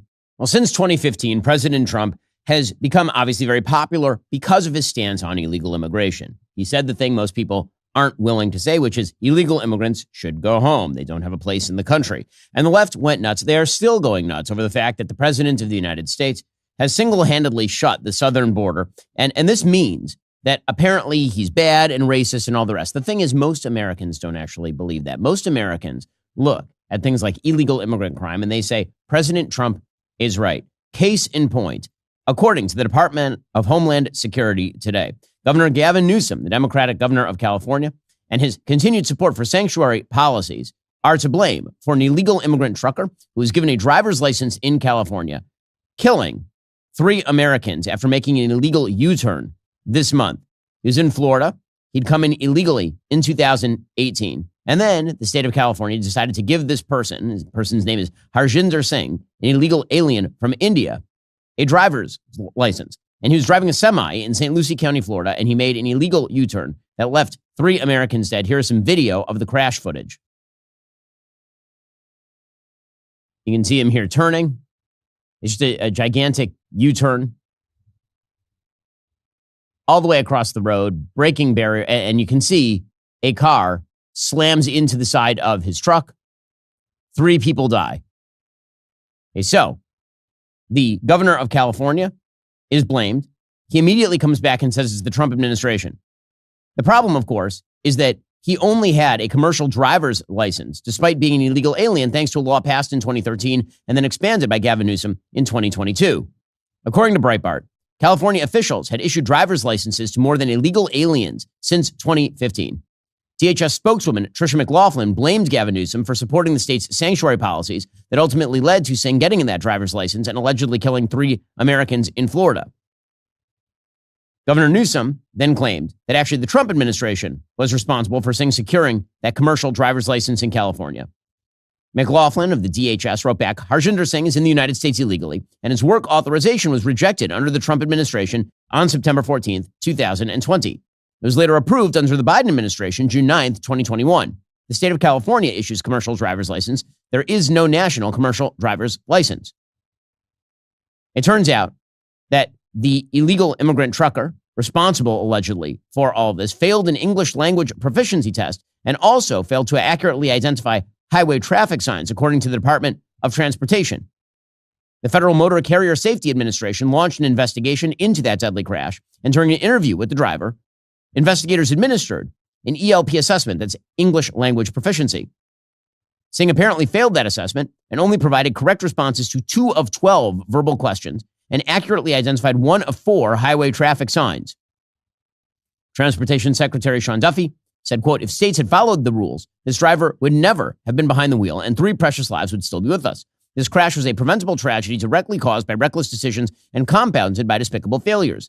Non-enforcement and radical immigration policies have turned the trucking industry into a lawless frontier, resulting in unqualified foreign drivers improperly acquiring licenses to operate 40-ton vehicles. And again, this is a gigantic failure of governments like the state of California, which have acted as a magnet to illegal immigrants. There are an enormous number of illegal immigrants living in the state of California. So I asked our sponsors over at Comet, how many illegal immigrants are in the United States? How many in California? How many illegal immigrants have California driver's licenses? According to Comet, the estimated number of illegal immigrants in the United States as of May 2025 is approximately 14.8 million, according to the Center for Immigration Studies. Some organizations cite even higher numbers with estimates up to 18.6 million, but the 14.8 to 15.8 million range is the most frequently referenced in government and research reports. They're not current precise figures for California, but as of 2023, California was home to more than 10.6 million immigrants in total, that's documented and undocumented, accounting for about 22% of all immigrants in the United States. Previous authoritative estimates have placed California's undocumented immigrant population in the range of 2 million. 2 million. As far as driver's licenses, California has, of course, since 2015, allowed illegal immigrants to obtain driver's licenses. By 2023, the California Department of Motor Vehicles had issued nearly 1.2 million original AB60 driver's licenses to undocumented immigrants. That's crazy. So 1.2 million illegal immigrants are roaming around the United States with California driver's licenses. But this is part and parcel of a broader Democratic policy that suggests that somehow illegal immigration is a positive good for the United States and you are inhumane or bad if you say that illegal immigrants should not be in the United States. And I think, in essence, this comes down to a question that's increasingly being asked online. What ought an American to be? What is an American? Now, if you go all the way back to the founding, the definition of an American was, of course, a natural-born citizen of the United States. There are real holes in the citizenship definition because it didn't include, for example, black slaves in the South. But the basic predicate for citizenship was that you were assimilating to the dominant culture of the United States, an Anglo-American culture, that you abided by the applicable law in your state, that you were not a drain on the people around you. Like if you were going to come to the country, there were no governmental welfare systems that were designed for you to take advantage of. And so the history of the United States and successive waves of immigrants who were then assimilated into the dominant majority culture, those successive waves of immigrants could be welcomed because there was no facilitation of inability to speak English. There was no facilitation of inability or unwillingness to assimilate to the dominant adherence to law. You know, my great-great-grandparents came to the United States in the early 20th century. They spoke Yiddish. And they immediately stopped speaking Yiddish, and their family stopped speaking Yiddish as fast as possible so that they could actually immerse in the American culture. And that was true for the Irish. It was true for the Germans. It was true for the Italians. It was true for many Hispanics. And then something changed. And what changed was a gigantic welfare system accompanied by a view of multiculturalism that suggested that not only ought you bring your home foods and some of your home traditions, but that your culture need not in any way mesh or assimilate with dominant traditions of law, with dominant traditions of belief in things like free speech or private property or the constitutional government of the United States. That essentially the United States was to be the repository of any who wished to come here, even if those people were just coming here to take advantage of the system itself. And what that means is lower rates of assimilation. What that means is that you have people who come here, don't speak English, can't read road signs, are immediately entered into the stream of commerce, and then do things like this, commit crime. And if you say no to this, if you say no, this is a problem, what you actually want is people coming to the United States and becoming part of the American experiment by accepting the American experiment, by learning the language, by becoming part of the culture, by actually believing in the creed of the Declaration of Independence. If you say those things, then many members of the left will say that's wrong, that's bad, that's racist. Because what you actually need are segmented populations that don't actually believe in the American experiment, that don't just bring their food and their customs, but also reject the dominant customs and heritage and legal framework of the United States. And what that's led to is an identity politics on the left, and that's led to a concomitant rise of a new identity politics on the right, which says, okay, well, if we are going to do various ethnic cliques in a quote-unquote multicultural country, then what we really ought to do is have a white ethnic clique in a dominant culture in the United States. And so the very basic idea that, yes, in America, there is a dominant culture. Yes, in America, there's a dominant heritage of Anglo-American law. Yes, in America, there are dominant customs, and you're supposed to assimilate to those things. That very idea has now been put aside by the entire left and increasingly parts of the right that say that if you insist on a segmented society, well, our segment should be the dominant one. It shouldn't be your segments. As opposed to, here's the broader vision to which people actually can assimilate. And this is leading to all sorts of fractures inside the American body politic, obviously. It is caused by the left and its unwillingness and inability to accept the basic notion of law, the basic notion of assimilation, and the basic idea that people who come here do have a duty to the country to assimilate, and that they ought to do things like learn English and abide by the law, and that it is not, in fact, racist to say that people should not illegally immigrate here and then take advantage of the system. And yet the left continues to push. Here's Boston Mayor Michelle Wu, again, just yesterday, suggesting that her sanctuary city policy was an inherent good. Unlike the Trump administration, Boston follows the law. And Boston will not back down from who we are and what we stand for. We will not! We will not back away from our community that has made us the safest major city in the country and a leading example of why cities around the country make this country safer, healthier, and more prosperous for all Americans. I'm sorry, but sanctuary city policies do not make cities safer and more prosperous for all Americans. They don't. They involve violation of the law. They involve undercutting the wage base. They involve the violation of basic standards of adherence to the common customs and culture and law that make America actually function. And this is why the Trump administration is fighting back against this, as well they should.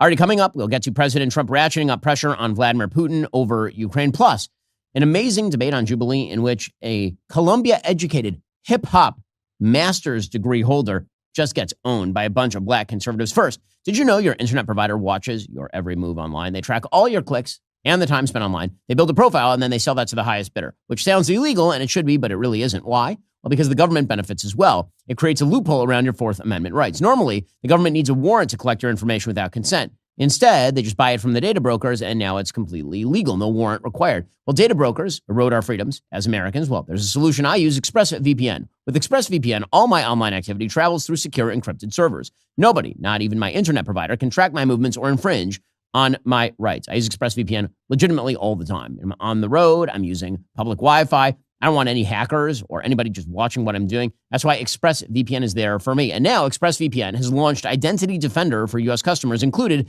at no extra cost. It removes your data from brokers' files, monitors the dark web for your information, alerts you if someone tries using your social security number. Right now, you can get an extra 4 months for free when you use my special link. Go to expressvpn.com/Ben. Get 4 extra months of ExpressVPN. That's expressvpn.com/Ben. Also, do you guys ever read protein bar labels and feel like you're reading off the ingredients to a candy bar? Most health bars are packed with a lot of unnecessary sugar and chemicals.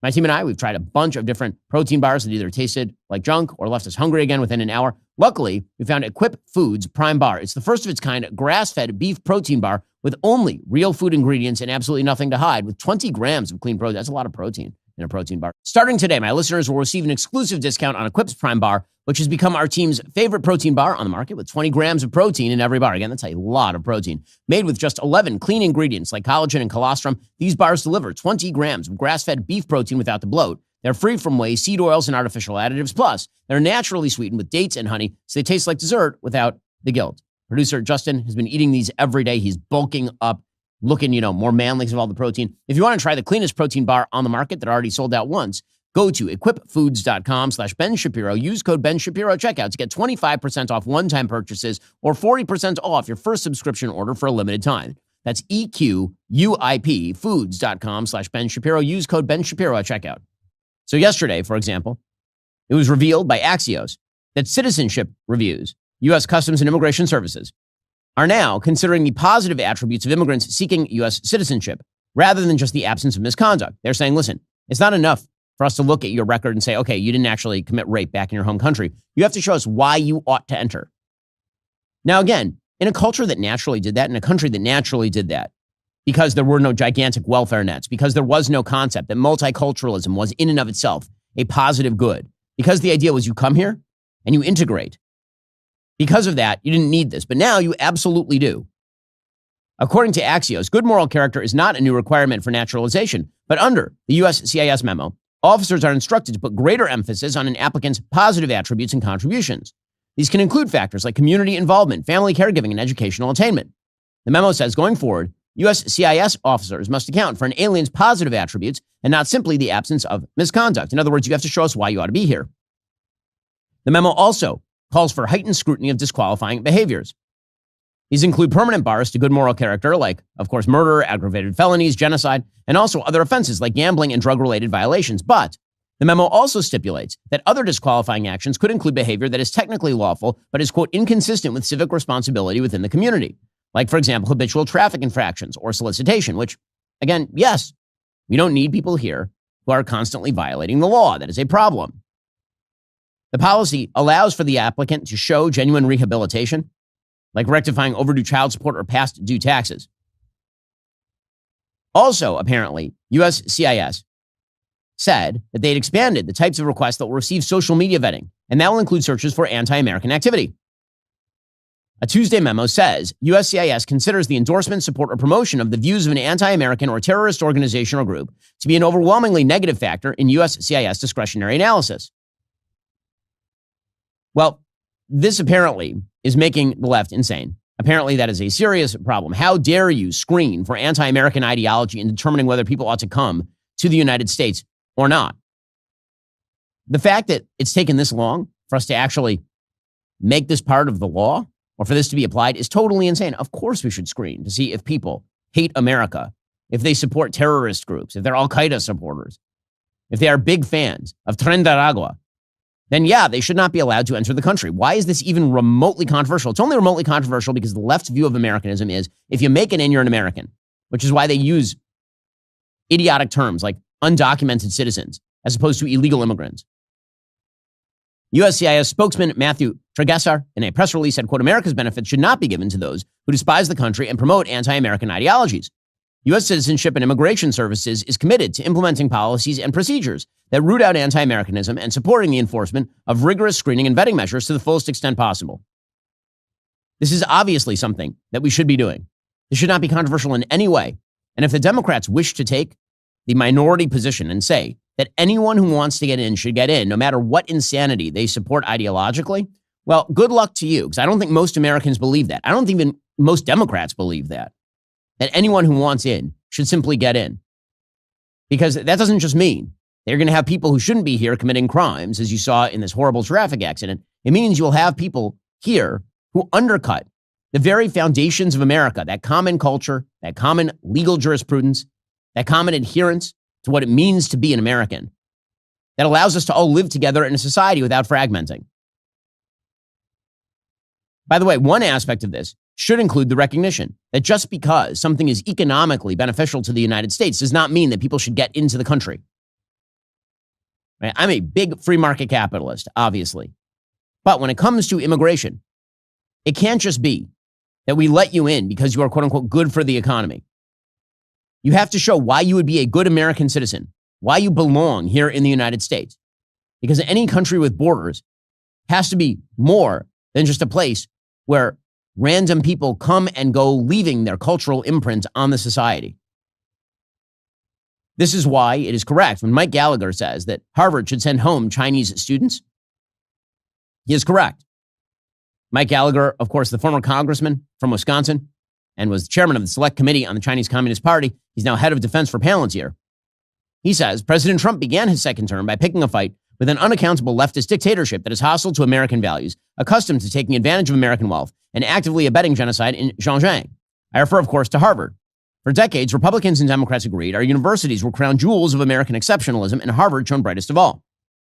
Mr. Trump, however, has an uncanny knack for exposing rotten shibboleths, and recent years have seen top universities unmasked as global far-left patronage networks using research as a smokescreen to prevent scrutiny of campus hate as they aid adversaries like China. Mr. Trump deserves credit for addressing the corrupt and immoral links between universities like Harvard and the Chinese Communist Party, but his recent deals with Columbia, Brown, and other schools don't go far enough. These settlements consist of impressive but ultimately immaterial fines and vague promises to abide by current law, but there is a better way. Drastically reduce the number of Chinese nationals enrolled at American universities, especially those studying technology. Roughly 30% of Harvard's student body is foreign. At Columbia, that share approaches 40%. Our elite universities need a change of mindset. They should make a priority of educating exceptional Americans and citizens of our partner nations, not our adversaries. Of course, because an enormous number of these Chinese students then go back to China and act in the interests of China. As Gallagher says, blindly embracing academic cooperation with the geopolitical rival is absurd. Nobody suggests we should train Iranian nuclear scientists or Russian ballistics engineers. The U.S. wouldn't have been better off collaborating more with Nazi Germany in the 30s or with the Soviets during the Cold War. Why make an exception for a nation dedicated to surpassing the U.S. in emerging technologies? Now, the reason, by the way, universities really like Chinese students is because they pay the full freight, right? Everybody else in the United States gets some sort of subsidized loan. That is not the case with these Chinese students, but that's the Communist Party paying for it. So Gallagher is right about all of this. Why is any of this even remotely controversial? That remains a question for Democrats to answer. Okay, meanwhile, speaking of foreign conflict, negotiations continue over the end to the war in Ukraine. The United States and her allies, we are attempting to determine right now what kind of security guarantees would be necessary to secure Ukraine's future, even though Ukraine is being asked to give up some territorial concessions. Again, much of the territory that Ukraine is being asked to give up is some of its most fortified territory. So those security guarantees are going to have to be basically ironclad for Ukraine to sign on, and for the Europeans to sign on, by the way. Well, according to the Wall Street Journal, President Trump signaled on Tuesday the United States is prepared to use air power to support a European security force in Ukraine, but ruled out deploying American ground troops. Planning of the multi-nation force to be sent to Ukraine if a peace settlement is reached accelerated on Tuesday, a day after President Trump discussed the idea at the White House with Ukrainian President Vladimir Zelensky and other European leaders. After Trump's summit with his Russian counterpart in Alaska, the president tasked Air Force General Dan Kane, the chairman of the Joint Chiefs, Raising Kane, to develop options for NATO-like security guarantees for that force, according to a Western official. Apparently, Kane was set to meet in person on Tuesday with military chiefs from nations that participated in the White House meeting in Ukraine a day earlier, including Britain, France, Germany, and Finland. And again, the goal was to refine military options for the political leaders. Now, none of these military options are going to involve American boots on the ground. That is something President Trump said yesterday on Fox News. Here he explained. What kind of assurances do you feel like you have that going forward and, past this Trump administration, it won't be American boots on the ground defending that border? Well, you have my assurance. You know, I'm president, and I'm just trying to stop people from being killed, Charlie. Look, they're losing from 5,000 to 7,000 people a week in that ridiculous war that should have never happened. So his claim that we're not going to put boots on the ground, that was backed up by Caroline Leavitt, who, of course, underscored this at the White House yesterday. The president has definitively stated U.S. boots will not be on the ground in Ukraine, but we can certainly help in the coordination and perhaps provide other means of security guarantees to our European allies. The president understands security guarantees are crucially important to ensure a lasting peace, and he has directed his national security team to coordinate with our friends in Europe and also to continue to cooperate and discuss these matters with Ukraine and Russia as well. Now, President Trump, he says that his goal here is to actually, believe it or not, get to heaven, meaning he was asked what is his sort of drive to get this done. And I actually believe him here. He says that he just thinks it's a good thing to do. I want to end it. You know, we're not losing American lives. We're not losing American soldiers. We're losing Russian and Ukrainian, mostly soldiers. Some people, as missiles hit wrong spots or get lobbed into cities like Kiev and towns.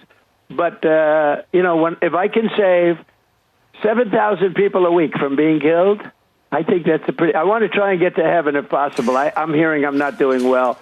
I hear I'm really at the bottom of the totem pole. But if I can get to heaven, this will be one of the reasons.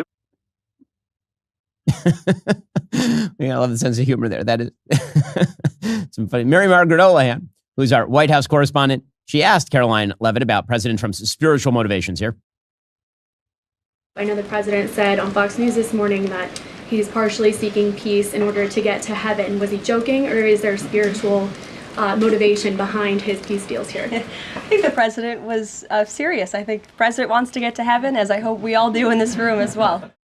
Already coming up, how's Russia going to respond to all of this? We have yet to find out. Plus, we'll get to an astonishing episode of Jubilee where a famous actress just gets owned by black conservatives. First, I love movies about real heroes who have the courage to stand up against evil and protect people. We need those stories today. That's exactly why the incredible story told in Bao, Artist at War, caught my attention. The film opens September 26th. You can visit baomovie.com to see the trailers. Bao, Artist at War tells the remarkable true story of Joseph Bao, a gifted artist and forger who risked his life to save others during the Holocaust. There, he found not only the strength to survive, but unexpected love with Rebecca. It's a gripping story of survival, love, and courage.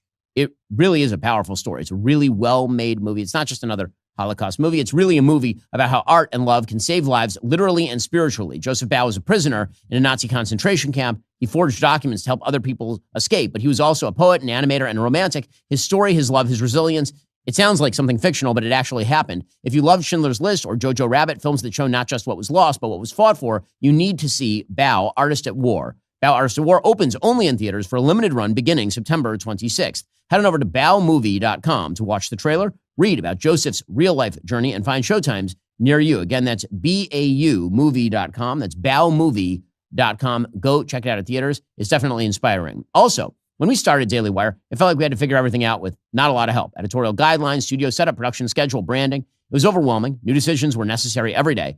Finding one tool that simplifies everything when starting a business becomes a game changer and a lifesaver for millions of businesses. That tool is Shopify. Shopify is the commerce platform behind millions of businesses around the world and 10% of all e-commerce in the United States. We even use it for our own Daily Wire shop to make sure things are running smoothly and efficiently so you all can get the goods. You might be asking, what if I can't design a website? Or I'm worried people haven't heard of my brand. Not a problem. Shopify's got you covered from the start with beautiful, ready-to-go templates that match your brand's style and help you find your customers through easy-to-run email and social media campaigns. And if you need a hand with everyday tasks, their AI tools created specifically for commerce can help enhance product images, write descriptions, and more. Plus, their award-winning customer support is available 24/7 to share advice if you ever get stuck. Turn those dreams into and give them the best shot at success with Shopify. Sign up for your $1 per month trial. Start selling today at shopify.com/Shapiro. That's shopify.com/Shapiro. Shopify.com/Shapiro. Meanwhile, the question becomes whether Russia is actually serious about any of this. Obviously, the downside of negotiations is that it allows Russia to continue to push forward militarily. According to the New York Post, Vladimir Putin ordered the largest drone strike on Ukraine in a month on Monday night, just as he hung up the phone with President Trump in a call discussing next steps for peace, as Trump celebrated his significant progress toward ending Russia's war on Ukraine. In White House meetings with Vladimir Zelensky and European leaders, Moscow launched 270 drones and 10 missiles into the war-torn neighbor's territory. It came after at least 14 civilians were killed and more than 50 others were injured in a similar Russian strike ahead of the Monday meeting. Among the dead was an entire family, including 2 kids, one aged 1 and 15. Their parents and grandmother, according to the Ukrainian government, they were at home in Kharkiv, which is roughly 15 miles from the Russian border, in the middle of the night when the fatal blast happened. And of course, Russia has been firing drones and missiles at Kyiv for months. When we were in Kyiv having an interview with Vladimir Zelensky, the night that we went in, there was a drone alert. The night after we left was the biggest attack of the war.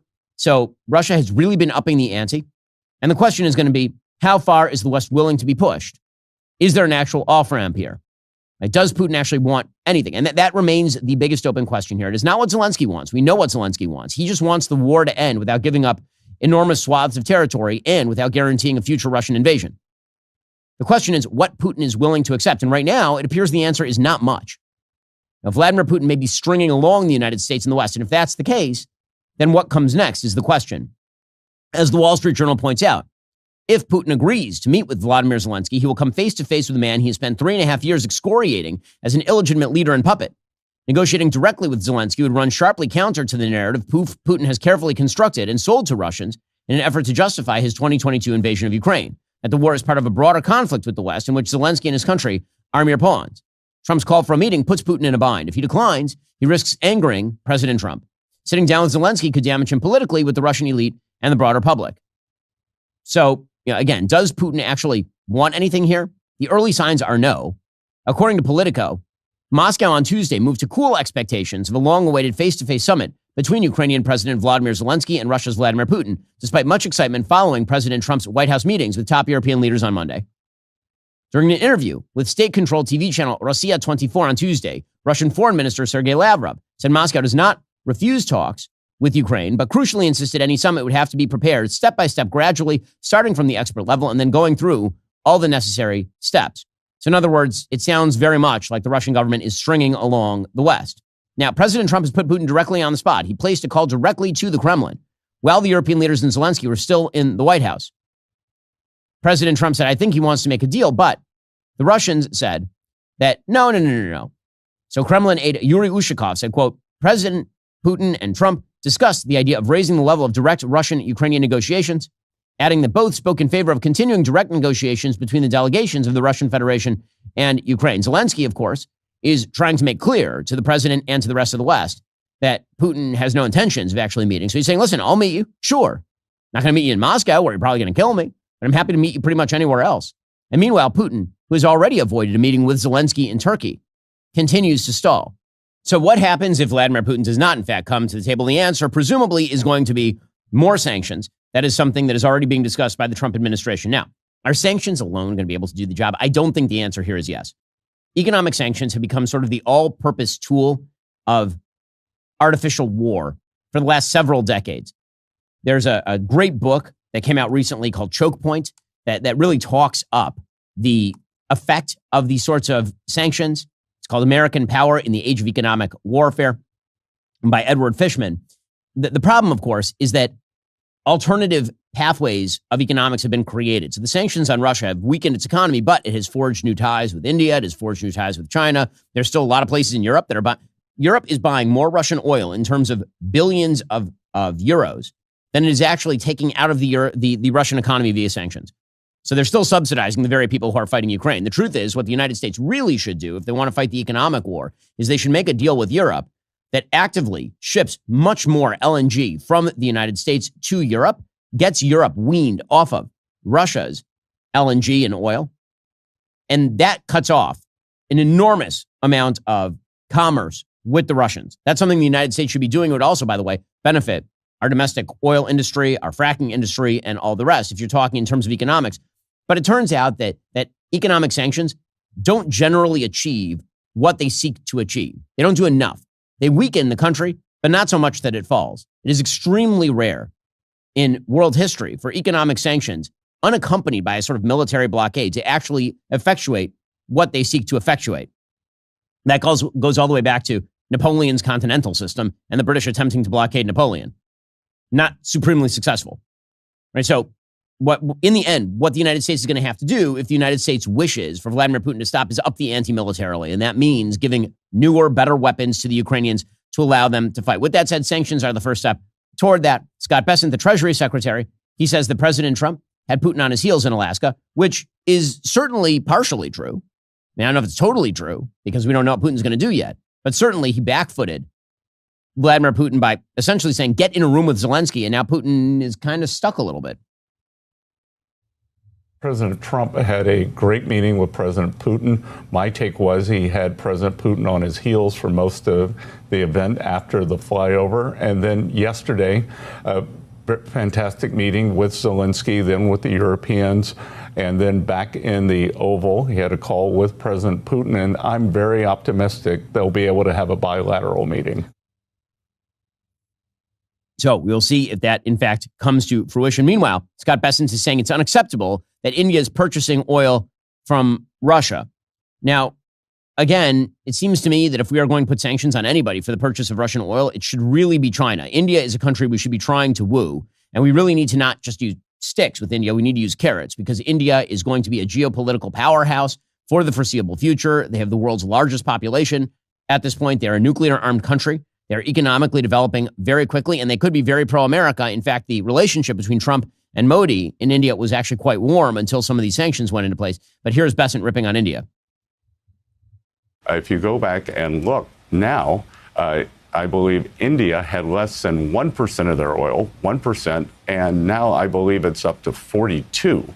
So wow. India is just profiteering, or they are just profiteering. They are reselling. They've made $16 in excess profits, some of the richest families in India. So this is a completely different thing. Like this India, what I would call the Indian arbitrage, buying cheap Russian oil, reselling it as product, has just sprung up during the war, which is unacceptable. Okay, I mean, that's fine. But if we are going to take that perspective, then we certainly should be taking that perspective with China as well. I will note that the Trump administration has now decided to go on TikTok as opposed to doing what they are supposed to do statutorily, which is, ban TikTok, which absolutely should be forced to the mat. TikTok is a Chinese op. It has always been a Chinese op.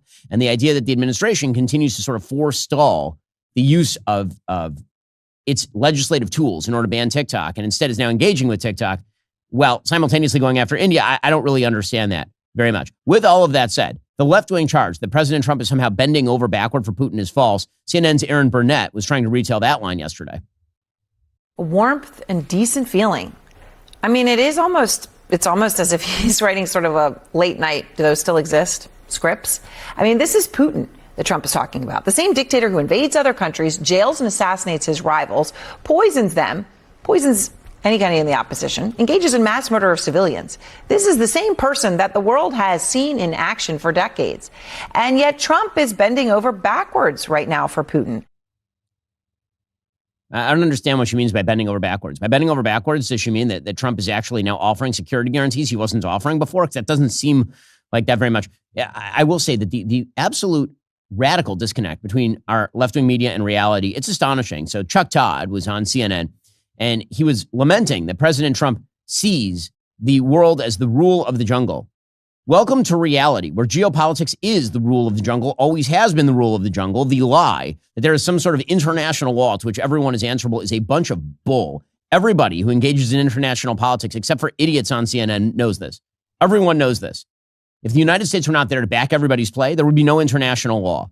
It is the rule of the bully in geopolitics. That is, you just hope the bully is on the right side. But here's Chuck Todd sort of lamenting Trump. Trump, as I've said 1,000 times, lives in the world of reality. The reality is that bullies run the world. You just hope that the bully is the United States and not China. Look, this is a worldview issue, right? Donald Trump believes in the rules of the jungle. The bigger are in charge. The smaller have to do. Even if you have the moral ground, doesn't matter. You don't have the strength here. So this is a case where I think this is why some people, people may have mistaken his support of Russia in some sort of nefarious way when he just views it as, well, Russia and China are the big people and we have to deal with them differently than you do the others, which doesn't sit well with people that believe in constitutional republics. That's ridiculous. That's ridiculous. I believe in a constitutional republic. I like constitutional republics. I think that China and Russia are our enemies, not just our geopolitical opponents, our enemies. And I also understand that geopolitics doesn't work the way that you wish that it worked, in which everybody gets in a room and they're all friendly to one another and there are agreed rules of the game. That is not how any of this works at all, at all. Ridiculously enough, the person who understands this apparently is Stephen A. Smith. So Stephen A., with whom I will say that we've had friendly talks in the past publicly. He says that it's Democrats in office that caused this. He ain't wrong. We ain't going to act like he caused this now. It's Democrats in office. It was Biden in office when a full-fledged war against Ukraine took place, courtesy of Russia's instigation, no matter what they try to say to Trump. It was Russia that invaded Crimea, and that was under the Obama administration. It was Clinton in office when you made a deal that disarmed the Ukraine and therefore weakened them, leaving them dependent on the United States. And now here they are having to beg for support that they're owed because of what we promised them as a nation. We promised them this. I mean, he is not totally wrong. He's not totally wrong. Already coming up, the United States looks like it might be in a military face-off with Venezuela. We'll get into what's going on there. First, feeling overwhelmed by back taxes? You're not alone. Maybe you missed that April deadline, or your financial records are all over the place. Whatever the situation, don't put it off any longer. The IRS is not getting any friendlier. Those penalties, they pile up fast. We're talking 5% every month you don't file, maxing out at 25%. That adds up quickly. Here's the thing. You don't have to handle this alone. Tax Network USA specializes in exactly these situations. They've worked with thousands of Americans, employees, small business owners, people who haven't filed in years, messy books. They've literally seen it all. They know how to sort it out. What sets them apart is their direct access to IRS programs that most people don't even know exist. Plus, they have expert negotiators who actually know how to get results. They'll start with a free consultation to assess your situation. If you qualify, they may be able to reduce or even eliminate what you owe. More importantly, they can protect you from the really scary stuff like wage garnishments and bank levies. The bottom line, don't wait for that next IRS letter to show up in your mailbox. The sooner you act, the more options you will have. Call 800-958-1000 or visit tnusa.com/Shapiro to talk to a real expert at Tax Network USA. Take the pressure off. Let Tax Network USA handle your tax issues. Joining us online is Senator Eric Schmitt, sixth-generation Missourian, and currently represents the people of Missouri in the United States Senate. He's a member of the Armed Services Committee, the Commerce, Science, and Transportation Committee, the Judiciary Committee, and the Joint Economic Committee. He has a brand new book out titled The Last Line of Defense, How to Beat the Left in Court. Senator Schmitt, thanks so much for the time. Really appreciate it. It's great to be with you, Ben. So let's talk about the lawfare that is currently being waged on the Trump administration. The lawfare the left has used so successfully over the course of the last decade and a half, several decades actually, in order to promote their agenda. What are they doing and how can we fight that? Well, I think first of all, we have to understand the terrain that we're dealing with, right? I think for a long time, conservatives thought that was what Democrats did. And you had this nonsense about a living constitution, and we ceded a lot of ground. And part of the reason why I wrote the book, The Last Line of Defense, How to Beat the Left in Court, is when I was Attorney General in Missouri, the job I had before this, we were successful, right? We saw the vaccine mandate. We took that to the Supreme Court. We won. We won on the student loan debt forgiveness scam. I brought the Missouri versus Biden censorship case, right, where we exposed this vast censorship enterprise even before Elon Musk had bought Twitter. So there's a lot of lessons learned. But as it relates to right now, we've got to stand up and we got to fight. And what you're seeing is, I think, a different mentality. One of the great gifts President Trump has given, I think, to conservatives is this willingness and confidence to fight back. And actually, the Solicitor General of the United States, John Sauer, was my Solicitor General in Missouri. And he's winning a lot of these big cases as they make their way up. I think a lot of people will see a district court decision here or there in some jurisdiction.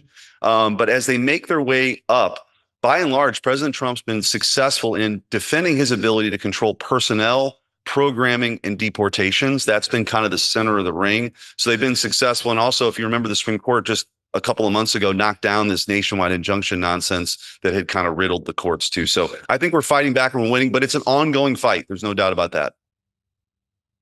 So, speaking of that ongoing fight, obviously one of the big cases that was filed in Missouri, originally filed as Missouri versus Biden, involved the First Amendment, the federal government, and its impact on social media, essentially pressure that was brought to bear by the Biden administration on social media. And the Supreme Court basically refused to take up the case. Were there any lessons learned from that? What is the best way to approach these cases so that in the future, those are actually cases that we can win at the Supreme Court level?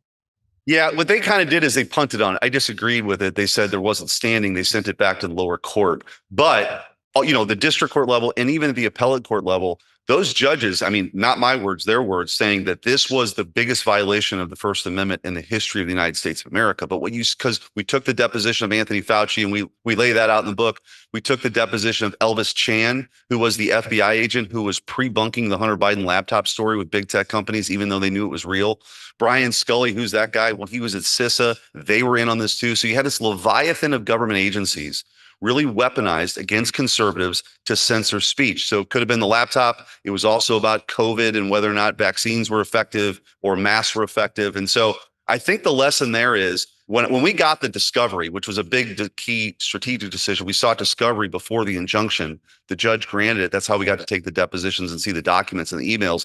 There's secret portals that existed. I just think the expanse of this, Ben, was shocking. And we have to fight. We have to not only uncover it, but we have to do things like, if you're going to be a big tech company like that and you have protections as a platform, Section 230 protections, you got to actually be a platform. You got to support that. You can't be a publisher making editorial decisions, throttling some people and not others. So I think there's some things for us to do, but there's a lot of lessons learned there. But uncovering, I think, this censorship enterprise was a big win. And this was before Elon Musk had even bought Twitter. Senator Schmidt, one of the things that's been happening that I think is really salutary from the Trump administration is the focus on restaffing the administrative state. So obviously much of what you talk about in the book is challenges to the administrative state on the judicial level. But the reality is that unless the administrative state is completely redone, unless it's completely restaffed, things can go the other way. I mean, court composition can change. You could have a Democratic president who decides to replace a conservative justice with a very liberal justice, and suddenly the power of the courts could be on the other shoe. So what exactly should conservatives be doing on the non-judicial level in order to ensure victory in the future? Yeah, you hit the nail on the head. We've got a chapter in the book, Last Line of Defense, dedicated to this. It really, the progressive era, think of Woodrow Wilson, perhaps the worst president we've ever had. And that's saying a lot considering what we've seen the last decade or so with Biden and Obama. But kind of began this administrative state, the sort of the rule of the experts, which is really antithetical to the mission of our country, which was about self-government and about accountability, where you can send somebody to Washington, you can send them home, or you can send them back. These bureaucrats aren't accountable to anybody, Ben. You don't know who the deputy undersecretary of some agency is that wrote a guidance letter that destroyed your family farm. And so you're right. It's not about changing personnel. It's about dismantling this. So I think one of the things that's really encouraging about the Trump administration, he put together a team of disruptors that are doing that. And so a lot of the legal fights you're seeing right now, the left in their lawfare to subvert the will of the people, they're trying to get back to a place where these unelected folks have a lot of authority they were never supposed to have. Think of USAID, right? So I handled the rescissions package in the Senate. We were able to pull back billions and billions of that. But I think ultimately having something like the REINS Act, to be specific, which is if there's going to be an agency that submits some rule that has an economic impact of X, pick the number, Congress should have to approve it before it actually goes into effect. And that way people know, did Eric Schmidt vote on this one way or another, and they can hold you accountable. Right now, the administrative state's not accountable. We need structural reform. Right now, obviously, the House, Senate, and the presidency are held by Republicans, and so that means a sort of more loosey-goosey relationship between Congress and the president of the United States. But in the future, as different parties get elected, do you think it's important to restore the sort of balance of power between Congress and the executive branch? Because it does seem that over the course of the past several decades, the expansion of the prerogative of the executive branch has been dramatic, and Congress has abdicated many of its duties in checking that sort of expansion.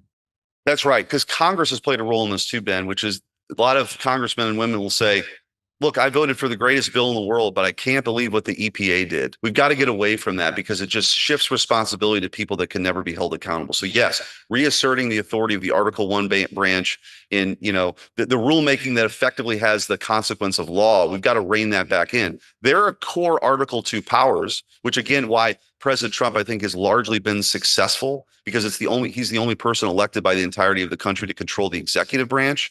But from a legislative perspective, how it affects people's lives, the decisions that we make, we need to pull as much of that back in to the Article 1 branch. Actually, after the Chevron decision, there is an opening for that because what the Supreme Court said just a year ago or so, like, look, we're not going to just give deference to the so-called experts. We're going to judge on what the law is. So I think Congress needs to tighten up the language and do some things there to, again, sort of rein in that authority.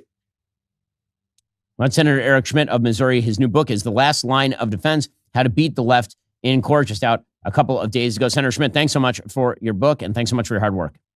Thanks, Ben. Thanks for all you do.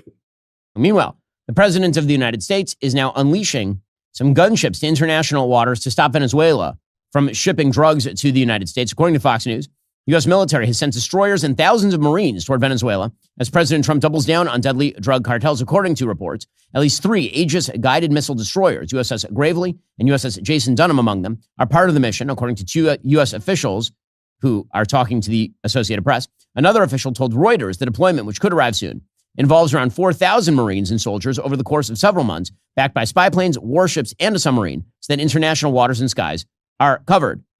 Venezuela has, in response, mobilized something like 4.5 million people on the ground. They seem to be afraid that Maduro is going to be assassinated. He apparently has banned all sales of all drones because he's concerned that somebody's going to launch a drone that kills him. So Venezuela is quite paranoid that things are about to radically change. In televised address on Monday, Maduro vowed Venezuela would, quote, defend our seas, our skies, and our land, and derided U.S. pressure as the outlandish, bizarre threat of a declining empire. Now, again, there's really nothing new about us deploying boats near Venezuela in order to prevent them from shipping drugs toward the United States. In February, President Trump designated drug cartels as foreign terrorist organizations and imposed sweeping sanctions on Maduro. So it'll be interesting to see how all of this plays out, clearly. Caroline Levitt over at the White House, she said, listen, the Maduro regime is a narco-terror cartel, which is true. President Trump has been very clear and consistent. He's prepared to use every element of American power to stop drugs from flooding into our country and to bring those responsible to justice. The Maduro regime is not the legitimate government of Venezuela. It is a narco-terror cartel. In Maduro, it is the view of this administration, is not a legitimate president. He is a fugitive head of this cartel who has been indicted in the United States for trafficking drugs into the country. So that doesn't mean that the United States is now going to engage in a boots-on-the-ground attempt to overthrow Maduro. What it does mean is that trying to box him in is a good move. By the way, it just shows the evils of dictatorship that Maduro is still in power because Bolivia has said enough. Apparently, the pink tide, which is what we've actually been talking about on the show for several years, which is the upswing in socialist sentiment in Latin America, is now receding. It's receding in large part due to the leadership of people like Javier Milei in Argentina, as well as the leadership. There's some other conservative leaders, by the way, in South America as well. The president of Paraguay, for example, his name is Santiago Peña. He is conservative. Obviously, El Salvador has turned toward the right. According to the Wall Street Journal, in Bolivia, which had moved radically to the left, now socialism has been rejected. Sunday's Bolivian presidential election rejected the Movement Toward Socialism party. It finished a distant 6th with 3% of the vote. Originally, he was elected in 2005, Evo Morales, who was the socialist strongman, in 2005 with 53% of the vote. And then he proceeded to nationalize nearly everything and destroy the economy. And for 2 decades, they basically were in power. And then on Sunday, voters said they had enough. No candidate won a majority. The top 2 finishers go to a runoff in October. Rodrigo Paz, a centrist Christian Democrat, garnered 32% of the vote. And he'll face former President Jorge Quiroga, a conservative who came away with 27% of the vote. So again, one of the evils of Venezuela not having any electoral democracy is the fact that you can't get rid of these schmucks. And that's a major problem for the people of Venezuela. That doesn't mean the United States will take an active role in toppling Maduro, but it would certainly be good for the world if Maduro were no longer in charge of Venezuela. And meanwhile, the president of the United States continues his quest to rid Washington, D.C. of violent crime. According to the Washington Post, President Trump's crusade against crime in the nation's capital has resulted in more than 450 arrests since August 7th, the White House announced on Tuesday morning. These run the gamut of charges from murder and assault to driving under the influence. And of course, the left is caterwauling about this still. However, there's no question that bringing crime under control in D.C. is a worthwhile goal. Not only that, the DOJ is now investigating whether the D.C. police manipulated data to make crime rates appear lower. This has been a major issue in places like New York and L.A. for a very long time. The reclassification of crime from a felony to a misdemeanor or from a misdemeanor to nothing in order to pretend that crime is actually going down. And the criminal probe is going to be run out of the D.C. federal prosecutor's office led by U.S. Attorney Jeanine Pirro. It's expected to examine the actions of multiple police officials, according to 3 people familiar with the investigation. President Trump wrote on social media Monday night, quote, DC gave fake crime numbers in order to create a false illusion of safety.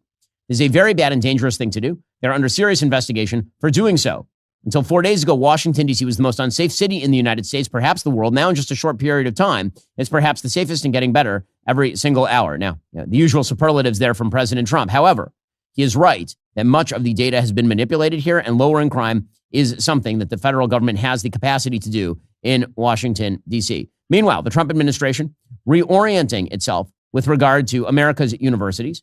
We've talked, obviously, a lot about President Trump pressuring America's universities to move away from their not only pathological racial discrimination, but also from their pathological leftism.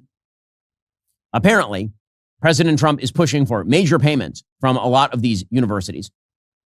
The deal that he cut with Columbia University in a potential settlement involves apparently $200 million that would pass from Columbia University to the United States government. According to the New York Times, critics have likened Mr. Trump's methods to extortion. The White House has said the goal of extracting money from universities is to enhance trade schools, apprenticeships, and other real-world training. Now, again, I'm totally fine with the federal government fining all of these universities for their violation of law. What would be better is if these universities would change their procedures and their focus, because let's just say our universities are not doing a very good job. Here, for example, is a professor at the University of California. Her name is Hallie Froelich, who just recently suggested that she is fleeing the United States and she's starting a TikTok because she needs to study climate science elsewhere. These are the kinds of people that are being churned out and hired by our universities. I'm an associate professor at the University of California institution, and I'm starting TikTok because I'm going to flee the United States with my family to start a life and do my science. I study climate change and sustainable seafood. Do it somewhere else. So I don't know, I'm going to talk about my science, of course, but really the adventures of the highs, lows, ups, and downs of what this is going to look like, because I'm leaving this behind for something better. Zoe Deschanel wants her glasses and haircut back. I'm not sure why we have the meaningful piano music in the background from this lady, but these are the kinds of people who our universities are churning out by the hundreds and by the thousands. They're also churning out people like apparently the actress, I guess that's who this person is, named Amanda Seales. So Amanda Seales, who honestly I was really not all that aware of. She was an actress who starred in the HBO comedy series Insecure, and she's a comedian who did a supposed comedy special called I Be Knowin' in 2019. She was also one of the co-hosts of the syndicated daytime talk show The Real. Now, when I say that higher education churns out folks like Amanda Seales, I mean she graduated from SUNY Purchase and had got a master's degree in African American studies with a concentration in hip hop from Columbia University. Hard to think of a more useless degree than that, but somehow she has parlayed that into fame and fortune. At least it hasn't hurt her. It didn't educate her much because she really doesn't know much. So she was on Jubilee. And Jubilee is kind of this fun YouTube channel. I've done it before, where you sit there and then you are surrounded by a bunch of people who disagree with you, and they run in, they disagree with you. You have these kind of little short debates. Some of them are fun, some of them are dumb, some of them are ridiculous. But she did not acquit herself well. She went up against a young man named Matt Nuclear, who is talking about reparations, and she clearly does not know what she is talking about. Well, I mean, if you start from the argument that facts do lie, you can't even have a discussion, right? If the argument is that all data are skewed, then you're just going to yell at each other, because otherwise, how do you even have a common basis, in fact, to have a discussion? This is what she learned with her hip hop degree from Columbia University. Very, very. By the way, I just comment on the outfit. What happened to the rest of her shirt? She has a collar, but I'm not sure what happened to her shirt. Very weird. The cleaners did a bad job here. In any case, she then continued with this young man. And the question was, is there systemic racism against black people? And again, she just gets owned because she doesn't know what she's talking about. Okay, so literally no response, just bizarre buzzwords in some way. This is what our universities are churning out. This is why President Trump is right to go after them. Again, the fact that somebody got a subsidized education to get an African-American studies degree at Columbia University, master's, with a specialty in hip hop, clearly that has not made anybody particularly smarter. Well, what Oklahoma is doing to stop all of this is apparently they're going to test incoming teachers with an America First exam, which I think is just wonderful, actually. Apparently, according to the Washington Post, teachers from New York and California who apply to teach in Oklahoma will now have to answer questions meant to screen out woke indoctrinators with left-wing views. The latest attempt by Oklahoma officials to push the state's education system rightward.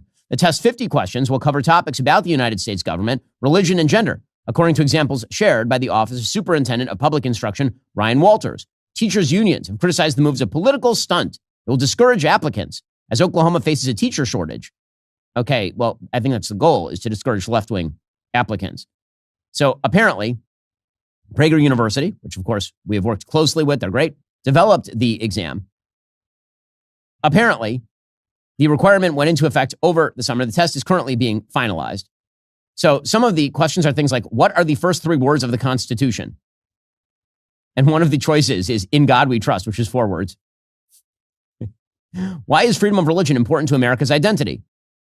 And then the possible answers are: it makes Christianity the national religion. It bans all forms of public worship. It limits religious teaching in public life. It protects religious choice from government control. Right? Like, if you can't get these questions, like, these are basic factual questions. If you don't get these questions right, you really shouldn't be teaching kids.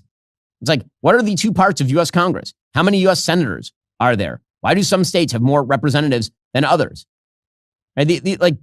These are very basic questions, and treating this as some sort of obscene attempt to prevent great blue state teachers from teaching, that's just a lie and really, really silly. And meanwhile, controversy has broken out over President Trump's attempts to rewrite some of the exhibits over at the Smithsonian. Now, remember, the Smithsonian is incredibly left-leaning. We've talked about some of their exhibits before, including exhibits that suggested that it was a part of white culture to be on time and prompt, for example, or to believe that you should pull yourself up by your own bootstraps if you can.